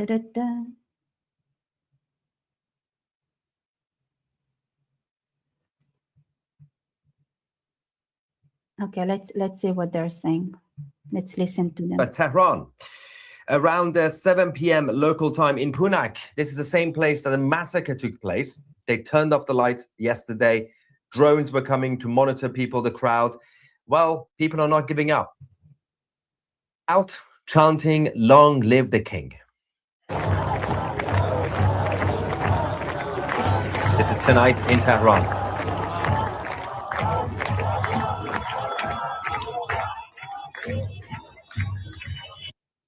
This is brilliant. So also I have had good enough sleep now, so I am fresh. We're going to continue the live coverage. It's going to be a long night. It's going to be a long few days because Tuesday is going to be a very important day, and I'm going to explain why, because that relates to the US military action on the Islamic Republic. First things first, it's time to talk about who has been eliminated so far. The Islamic Revolutionary Guard Corps, the Iranian state TV, the Islamic Republic state TV, have now said that many have been killed by the enemy. Of course, the Iranian people are defending themselves against these guys. The IRGC Colonel Mahdi Rahimi, who was involved in the massacre in Malik Shahi, has been eliminated. Now, initially, the state media claimed that he died in a gas leak. So there was somehow a gas leak explosion, which has been happening in Iran apparently for the past year or so. A lot of gas leak. All happen to be IRGC bases or IRGC residents, somehow. Okay, fair enough. But then they've now confirmed, they themselves have confirmed that the Iranian people, or as they call them, the enemy, have located his home and they carried out the assassination in retaliation to obviously his role. So he's gone. We also have Reza Kassab, who's was a commander of the Islamic Republic's ballistic missile unit in Kashan. He has also, this one was actually assassinated. This was professional hit. He was assassinated with a suicide drone attack. He was in his car in Kashan, and a suicide drone basically hit him. So of course there are a lot of operatives on the ground as well who are carrying out these attacks, and multiple commanders and generals have been eliminated again in Iran. So I don't really know exactly who they're going to be promoting now, because they lost half of the leadership. Well, no, they lost the whole leadership last summer in June during the 12-day war. Then they had to promote a bunch of interns, and now the interns are dead. So I'm not really sure who they're going to find who's good enough to be promoted to the top of the regime. As I said, the Islamic State TV in Iran have now confirmed that the IRGC have lost hundreds of their personnel in leadership who have been eliminated. But the Iranian people continue the fight back.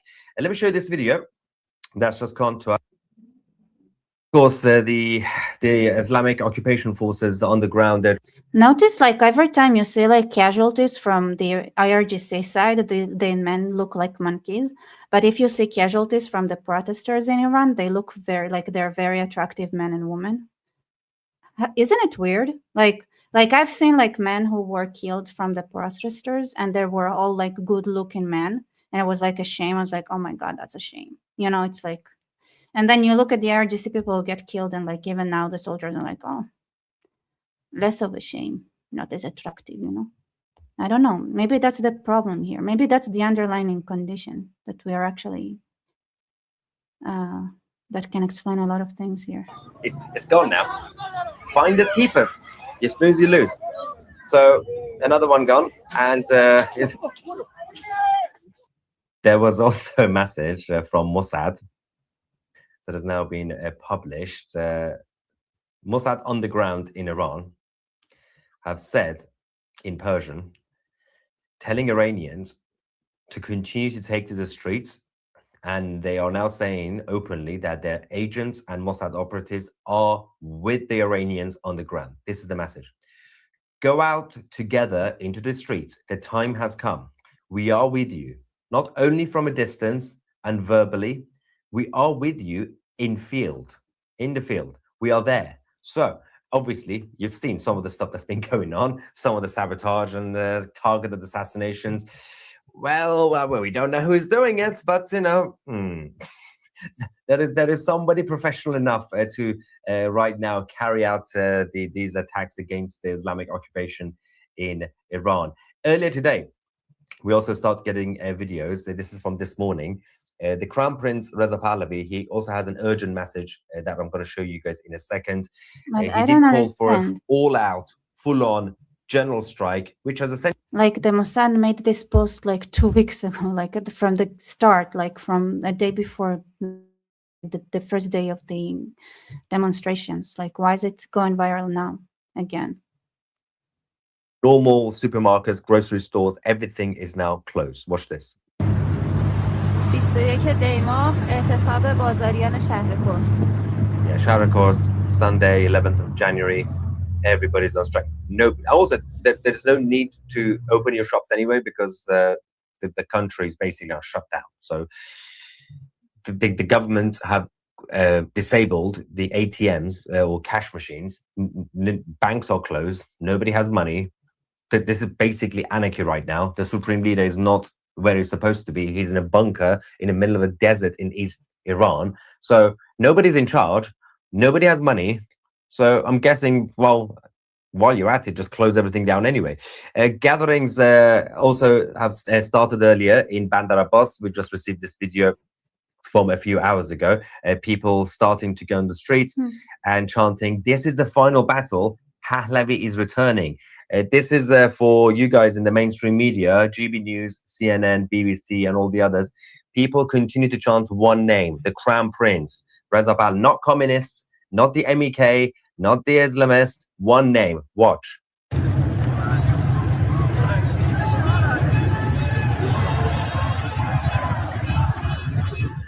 They don't give up. They're not giving up. They're not going anywhere. Of course, a lot of videos are going to be delayed for hours because people have to get the videos to someone who has a Starlink device to then post it online, and then we receive it. But they are coming out. We are receiving some of the videos from the last half an hour or so.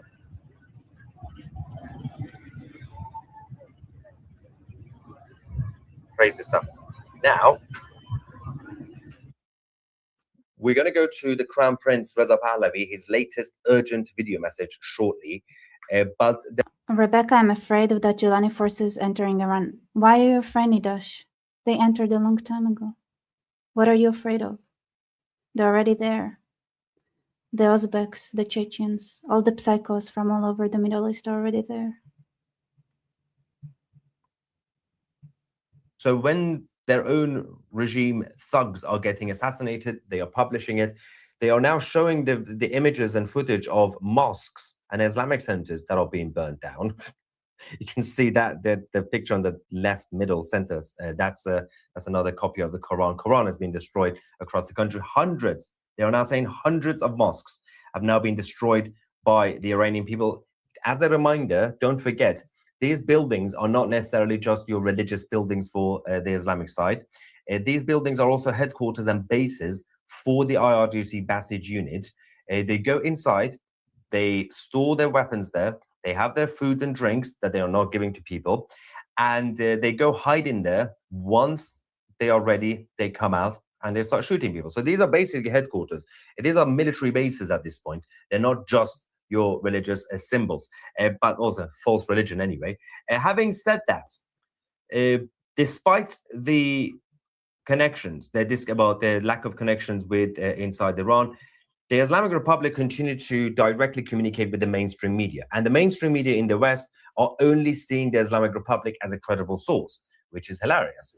So the message has now come out, and the media confirmed that the state of Israel are now on high alert for a direct intervention because the Islamic Revolutionary Guard Corps are preparing their military to attack Israel. Now, they are also saying that once the United States intervene in Iran, which they will, as things stand, Tuesday is a very key day, by the way. I'm going to explain the US military side again. But the Prime Minister Netanyahu has now told the Israeli defense system to be on full alert because the Islamic Republic might do a preemptive attack. Could be today, could be tomorrow, could be Tuesday. So that is a big problem because the IRGC, I know they might be bluffing, but you can't just say they're bluffing because they might do something crazy. They have said today that they... Like at this point, why would anyone think they're bluffing? They already sent like a ton of ballistic missiles towards Israel. Like, did you see the skies? Like, why would anyone think they're bluffing? If they had a nukes, they've sent nukes. Like, why would anyone think they're bluffing? Despite Israel's great defense system. If you launch 500 at the same time, firstly, that means that they are basically launching everything that they have. That's the final desperate attempt to damage Israel while they are dying. Because the whole point of the Islamic Revolution in Iran and the Middle East and the whole world in the 1970s, these guys created the Palestinian identity in the 1960s. Khomeini, these guys created Hezbollah and then, of course, funded Hamas. They created the whole concept. They have one goal, to wipe out Israel. Even if they are dying the last day, they will try to wipe out Israel. So obviously, the US and Israel have to be on standby. Let's quickly go to the Crown Prince. Reza Pahlavi has released a new video message. Yeah, like obviously, if they had any survival instincts, then they wouldn't, like they would have, after the 12-day war, they would have not diverted all the money on rebuilding their missile. Like every ballistic missile costs a shit ton of money, but instead of like, that's what I already showed. I mean, I'm gonna show it again, but like they literally used all their money, which they don't have, on rebuilding their arsenal of ballistic missiles. Obviously, like, and I don't know what Trump was thinking. Like, I'm sure Bibi told him, listen, like you're delusional if you think they're gonna start like rethinking how to deal with the water shortage if after the 12-day war. Like, no, they're just gonna use their non-existent money on rebuilding their ballistic missile arsenal. That's it. Just waste it. Like, obviously they're suicidal. They don't. ملت بزرگ ایران را دشمن خود می‌دانند. مطمئن باشید که آنها به سزای اعمالشان خواهند رسید. من ضمن تاکید دوباره بر فراخوان دوم خود برای ساعت 6 بعد از ظهر امروز یکشنبه 21 دی ماه از همه شما می‌خواهم که به صورت گروهی با دوستان و اعضای خانواده به خیابان‌های اصلی شهرها بروید. در طول مسیر از یکدیگر و از جمعیت مردم جدا نشوید و به مسیرهای فرعی که می‌تواند جانتان را به خطر بیاندازد نروید. بدانید که تنها نیستید. هم‌میهنانتان در سراسر جهان صدای شما را با افتخار فریاد می‌زنند که حتما تصاویر حضور پرشمار و گسترده آنها را از طریق صفحه تلویزیون می‌بینید. دنیا امروز کنار انقلاب ملی شما ایستاده است و شهامت شما را تحسین می‌کند. به ویژه پرزیدنت ترامپ به عنوان رهبر جهان آزاد شجاعت وصل ناشدنیتان را با دقت دیده و اعلام کرده که آماده کمک به شماست. خیابانها را رها نکنید. قلب و روحم با شماست و می‌دانم که به زودی در کنار شما خواهم بود. Yes, this is Sorry, just something really So that's the quickly key point, by the way, because they are struggling with their forces. They are struggling with the number of. Sorry, just wanted to say really quickly. So that message, those of you in the chat, yes, that's the message from yesterday that we already broadcast. That's not a new message from today. That's it's new for Meyer. Tusi because he hadn't broadcast it yet, but we played it yesterday. Yeah. The personnel that they have, some of them obviously are not following orders. That's why the remaining members of the IRGC, they are extremely vicious. They are extremely barbaric. They don't care. They are so desperate they had to bring in the Arab militias from Iraq and other places. That is the reality. Why would you need to bring the proxies if you had your own IRGC personnel? They don't have them. That's why they have to bring a bunch of foreigners to come and target the Iranian people on the streets. Now, we're going to go to the Prime Minister of Israel, Netanyahu, and what he had to say earlier, because things are escalating massively between Israel and Iran again, the Islamic Republic. And of course, the Israelis have to be prepared. But we do have currently about 55,000 people watching us live at the same time. Thank you so much for all the support. As I said, if you want to support the channel, but you want to get something out of it, not just for charity, we don't believe in that sort of nonsense. What you can do is become a member of 2C TV Plus. This is our website, 2C. Yeah. Anyway, do you like the materials in 2C TV Plus? Does anyone have it? The subscription? Because I'm curious about the October 7th documentary they made. Not gonna lie, but I don't know. I was too lazy to actually go check it out. So what happens after the IRGC falls? I've been told by Iranian expats that the situation is still almost hopeless because of the class separation. I mean, the situation is almost hopeless. I don't know if it's the class, like it's, yes. Okay, first of all, like it's when you have like a system like Iran, everything's for the grabs. So people already have like mafias and people like, and those are different mafias. You have the water mafia, the electricity mafia. So you have to break out a lot of mafias and it's not like they're the best running. And then you have Mother Nature you have to fight against, which is maybe even a more, even a fiercer enemy than the people. I don't know, I mean. And together it's very hard, but you know, that's why you're gonna have a lot. Like my guess is that the involvement of foreign powers in the rebuilding of Iran will be hardcore. Hey, he has like like actual like subtitles. But no dubbing, so.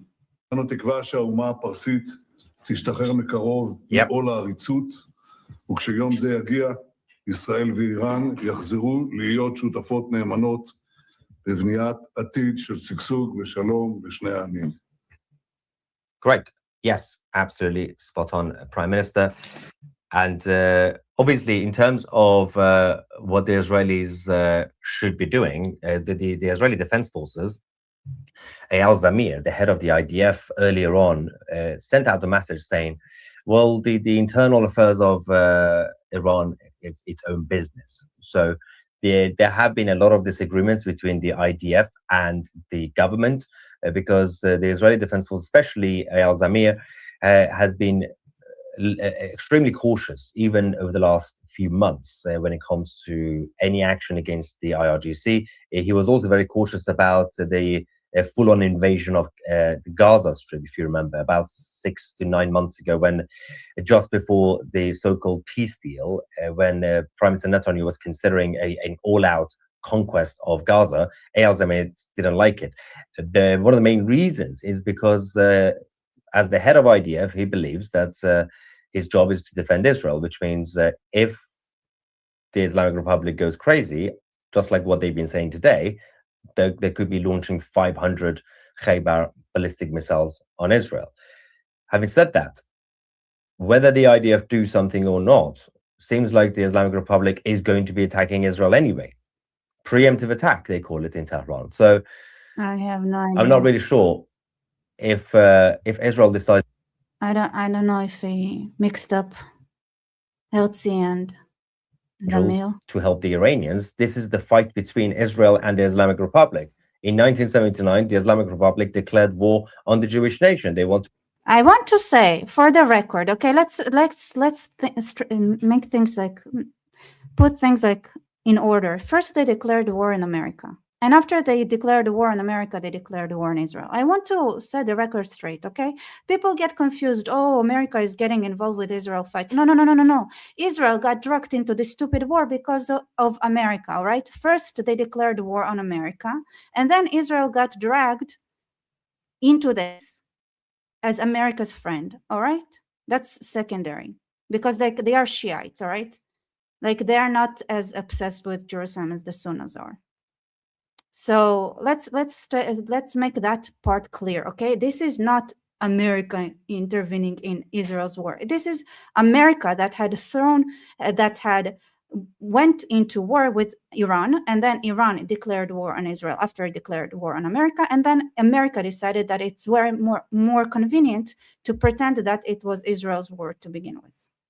Super asshole-ish move that Americans are so ignorant and unaware of history, which is whatever. Have already started. At the same time, the Islamic Republic has organized a pro-IRGC rally at the Revolution Square in the capital for their IRGC Basij forces. Now we are waiting for there to get the images and videos from there. I don't really expect that the rally to be that large as usual, obviously. But there's another message saying, I don't know where to start. Should I tell you about the atrocities committed by these bastards or the incredible courage of the people? I hope this is the last time I have to see something like this. An old woman standing there, I asked her, why are you here? You can't flee if they attack. She replied, why should I run away? What do I have to flee from? I have to be here for these young people. People are being killed, beaten, kidnapped, but they don't stop.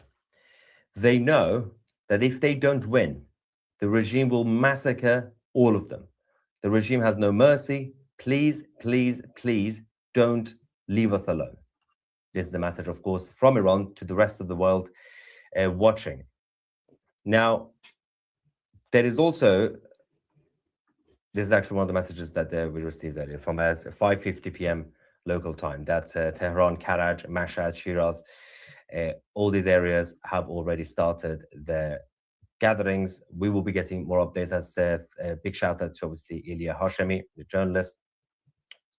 This is actually an interesting image because you got the Crown Prince Reza Pahlavi's photo. But one sec.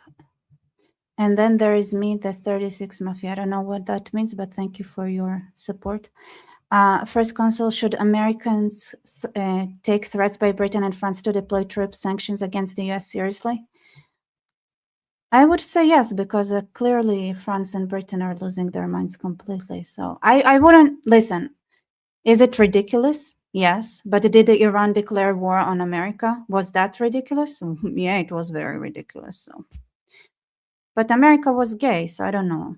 America is, here's the thing, maybe they're counting on Trump losing the midterms, and then, you know, you can go and treat America the way America was treated in the times of Carter. Yeah, you can, like people, like people just, you know, they sleep.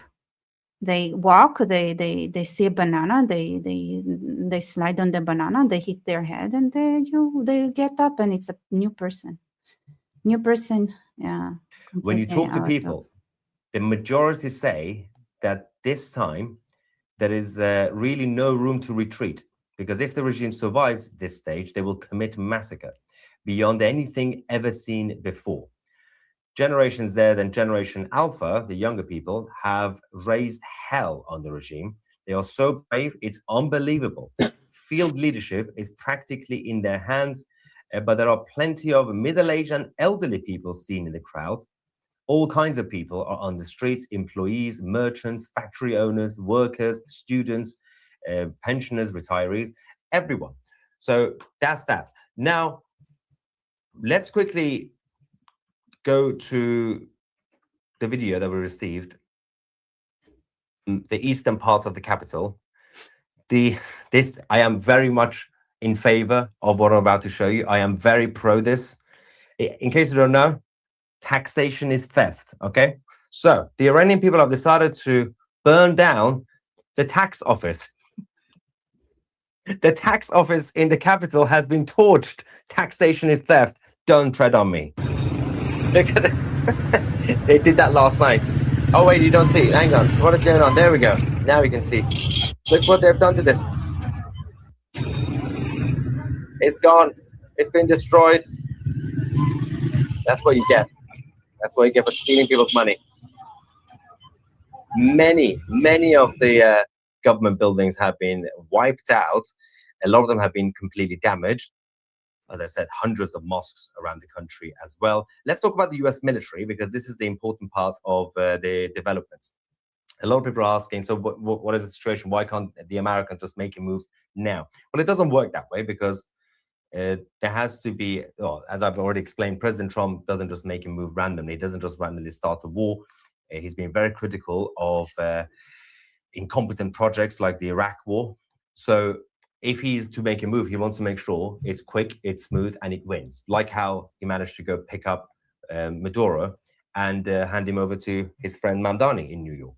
So he has to be smooth. He has to actually make sure that nobody gets harmed, in terms of civilians, but also the US military.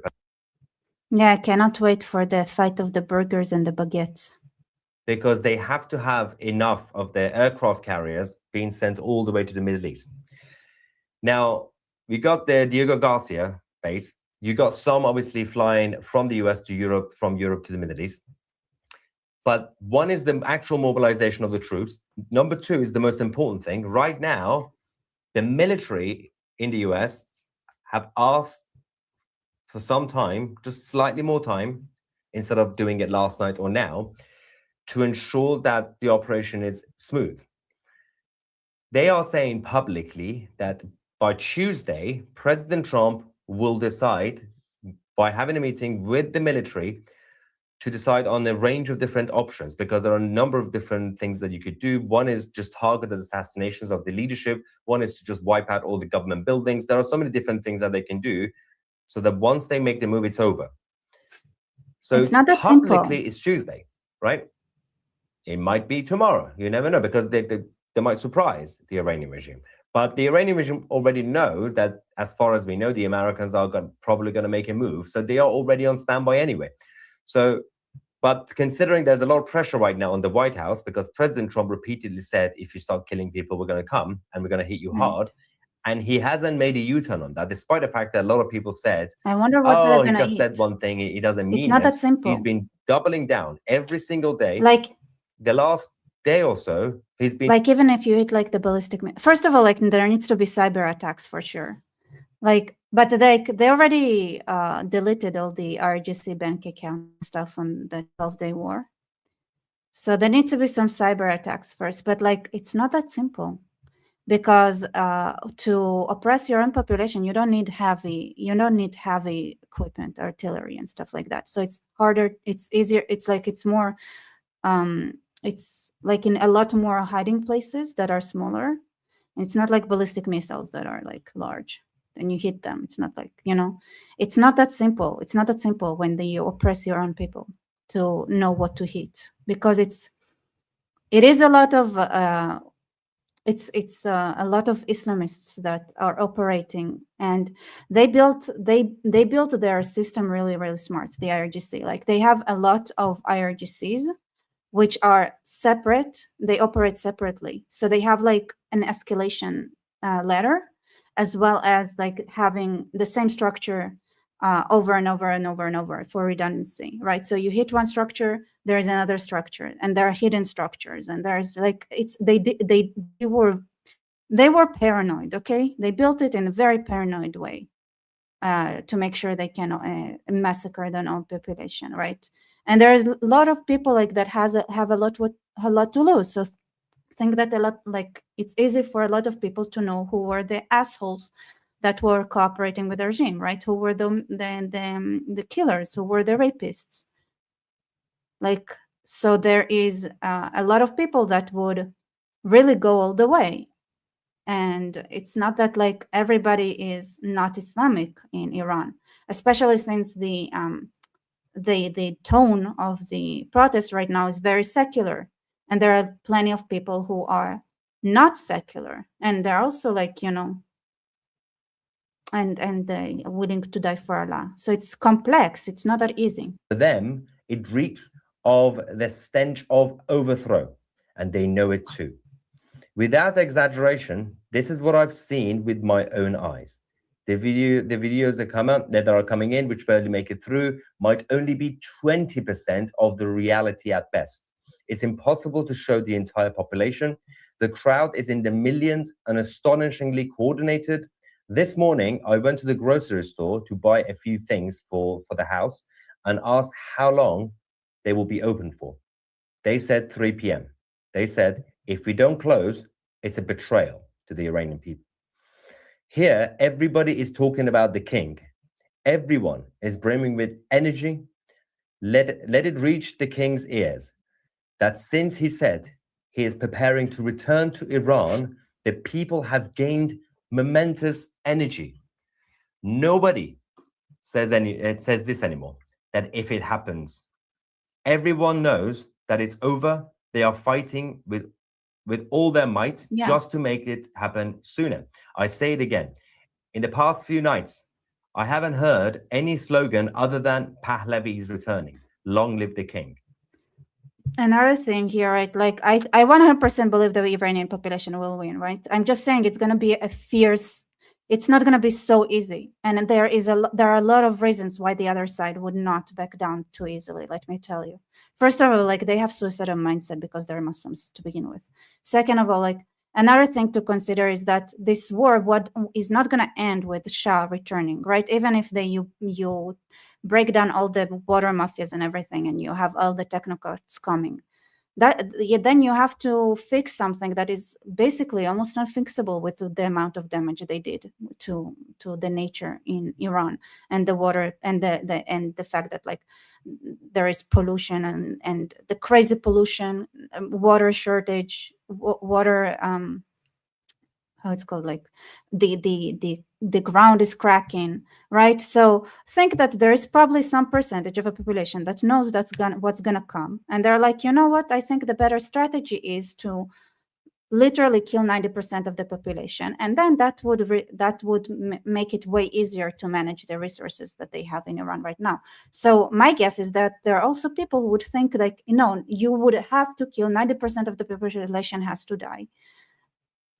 And that's a sacrifice I'm willing to make. It's going to need to be happening anyway, because I don't believe that even if the regime would change, that the amount of damage that was done until now is fixable. And if you have that mindset that it's not fixable, that the water was depleted, like the water sources were too depleted, the ground is too dry, the air too polluted, and whatever, and you're like, okay, 90% are gonna die anyway. So better yet to be part of like a regime where you have more chances of surviving in the 1 to 10 and from 1 to 9. you guys, while we wait for more updates, Maya, have you heard of Trita Parsi, an Iranian who founded the pro-Iran regime lobby? Yes, that's the one that I thought someone was talking about yesterday, when they were talking about Amir.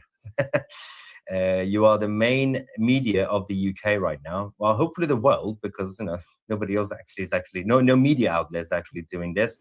There are some great individuals, including Goldie and Armin. Big shout out to Goldie and Armin, who also are doing things on YouTube. Can you get Elika for her take, please? Yes, I will try and get the team to get in touch with Elika. It's actually we've been meaning to do that for some time now. And great on X. May the one God bless you, God, not a man. Thank you. Okay, let me just. We have so many super chats, so apologies if I'm not going to read everything that we have. I will put them all on the screen, then I'll go to the questions or the big comments that you guys have.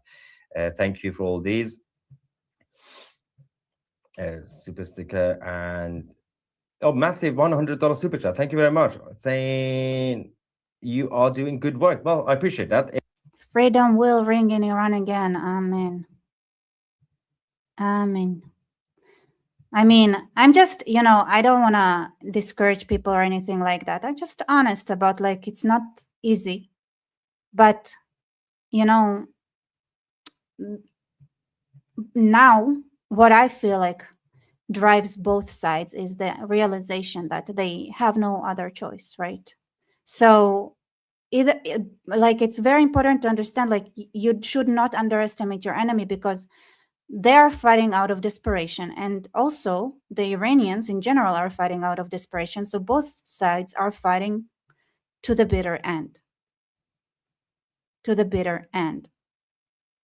And therefore, like, and I'm just saying, like, I'm sure Israel, like America are hesitating because not only that you need to, not only that the whatever strike you do is complex because of the way that the RGC is built, it's also, and also like because of how different it is, the kind of ammunition that is camped to suppress your own population versus attacking a different country. The other reason that I think that like you see this like a lot of declarations and it's because the timing is critical, because I think when they do it, they're gonna have to it's gonna be everything at once. It's gonna be cyber at once, it's gonna be infrastructure at once, it's gonna be assassinations at once, it's gonna be bombing at once. I think it has to be overwhelming and crippling so that enough elements of the regime would be in a state of shock at the same time, so that the people could take over, right? So I feel like the timing matters, and that's my guess. I might be wrong, but I feel like because both sides are so desperate, you need to I really think that you need to make sure that and don't forget, Iran is huge. Even if you drop an atom bomb on one side of Iran, it's not like the other side of Iran is necessarily going to feel it. I mean, I don't know. I never dropped an atom bomb, so I don't know what it feels like, but it's huge. It's a huge country. So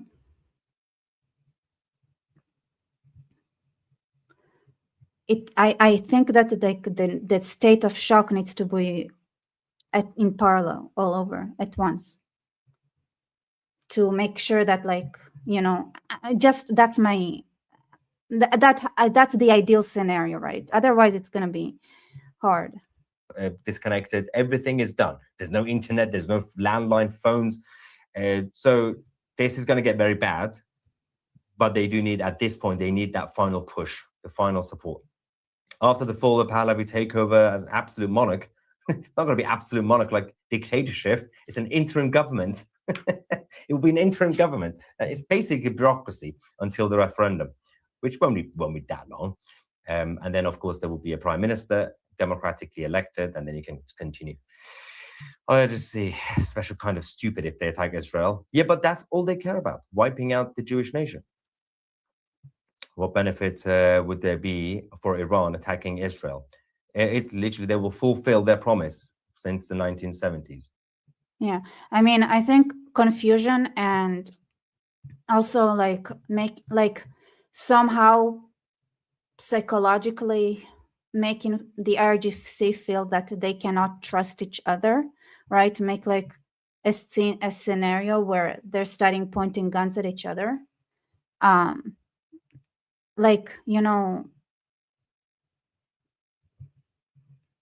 That's another kind of attack that would be ideal.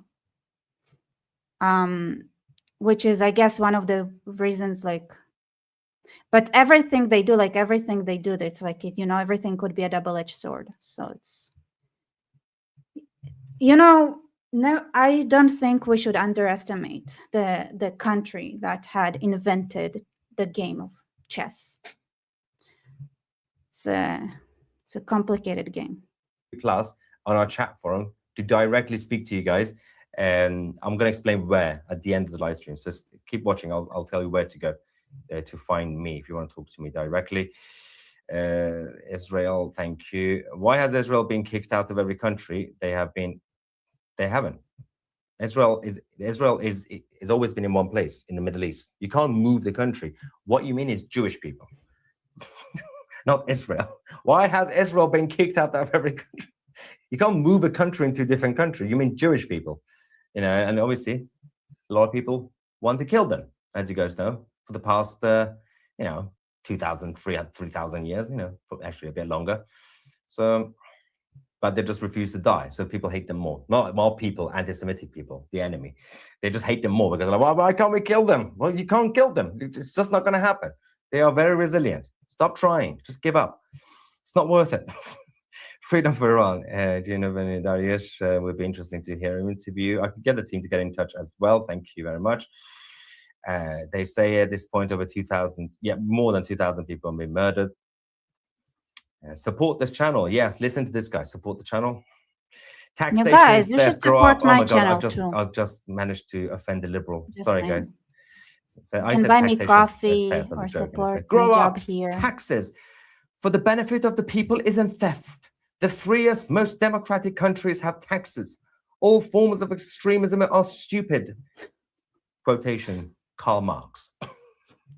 It's a joke, you idiot. By principle, taxation is theft, but obviously in more civilized, developed countries, you do use taxation for the defense of the country and the policing of the country. And of course, for those at the bottom of society who can't help themselves, it's good to have a basic safety net for that, not for random foreign criminals to come and take advantage. But it's okay, John.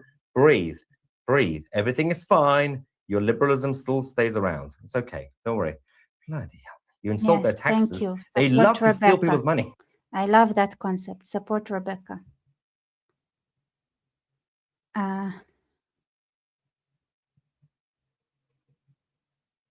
And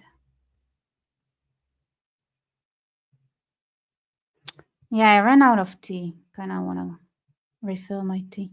Do you guys have any questions or anything you want me to address? Because I'm thinking maybe take a break and then maybe come back. Do you want me to talk more about Iran? Should I come back after me taking a little bit of a break? Yes, by jizya to the supreme leader. I'm the supreme leader, if you guys are confused. Hello, Switzerland. Hello. All right, let's see if he says anything interesting. It's called British humor. Calm down. Anyway. Rebecca, you said there's marathon, a few other yes. super chats. The Iranians go ahead. But like, you know,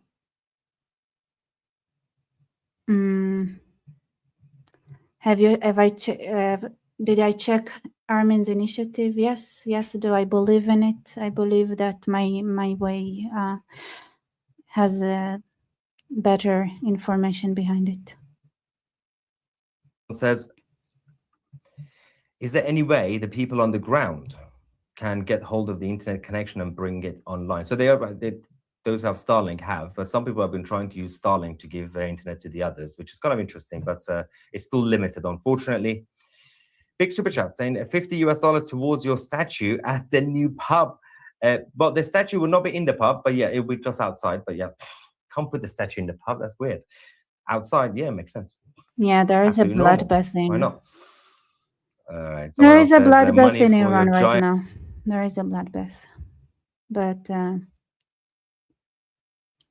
well, thank you, everybody. But, you know,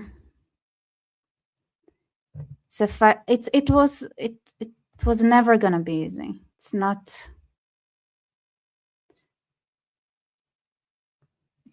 gonna be easy fight. It's the reality of it.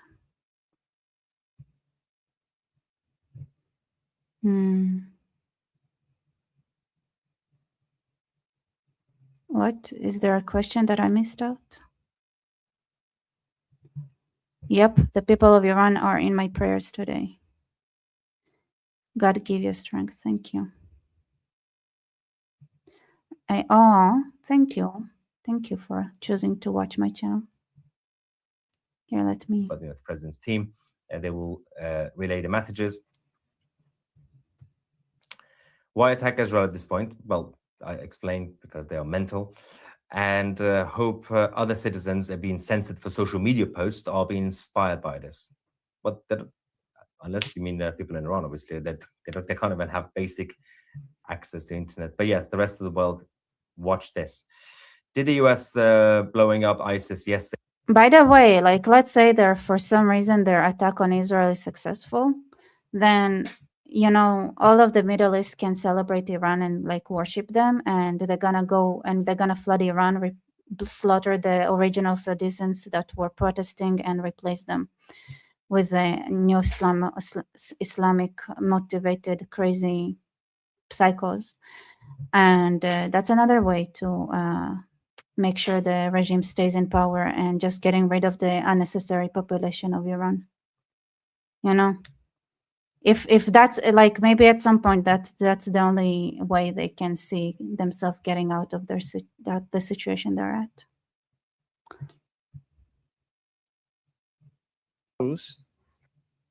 Yes. All right, let me change the Okay. Wait, actually, let me show. Let me bring this one. All right, so guys, I'm gonna first go. So I want to show like a lot of videos from Iranians showing up in support of King Reza Pahlavi and the Iranian revolution inside Iran. So let me just go through a couple of videos. Look at this. There's no audio. Here. Okay. Can you explain your dancing by reasoning Your screen is muted. a little bit better for those of us who do not understand where that sentiment is coming from? Or like, do you can you explain your position, or are you just like a bot?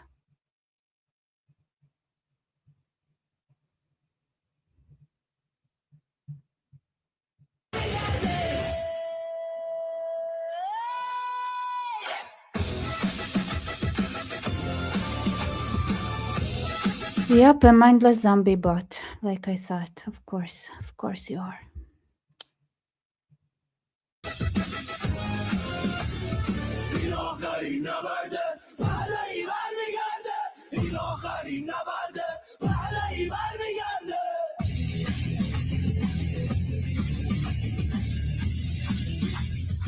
It's a good song. It's awesome. It just keeps going. All right, so let me do Autriche. Autriche is Austria. Austria, yeah.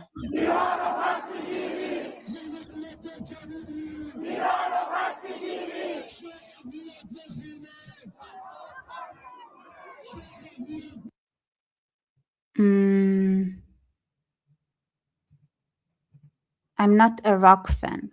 I like metal. I don't like rock. I don't like classical rock. All right, so is the regime falling or not? It is falling. It will fall. It will fall. It will. Right. Demons in Iranian mythology. So we call Khamenei ruler, Zahab. Yeah. An evil ruler with snakes growing out of his shoulders. He was like in Shahnameh's Ferdowsi. Mhm. He's the evil character. So basically, on Iranian mythology, he's like Voldemort. Yeah. But here, obviously, when people say Zahak, they're referring to Khamenei, as Goldie said. All right, let's go to Sydney, Australia. All right, you guys. All right, I think I'm gonna take a break. Maybe I'll come again tonight. Yes, I will go take a break, and then hopefully I will come back. Mostly because I want to be there. I want to be here for the Iranian people, and I don't want to. Because if there are only 3 YouTubers who are talking about this, it doesn't make sense. There should be more. Everybody should be talking about it. So I'll take a break. You guys take a break, and see you guys tonight. Bye.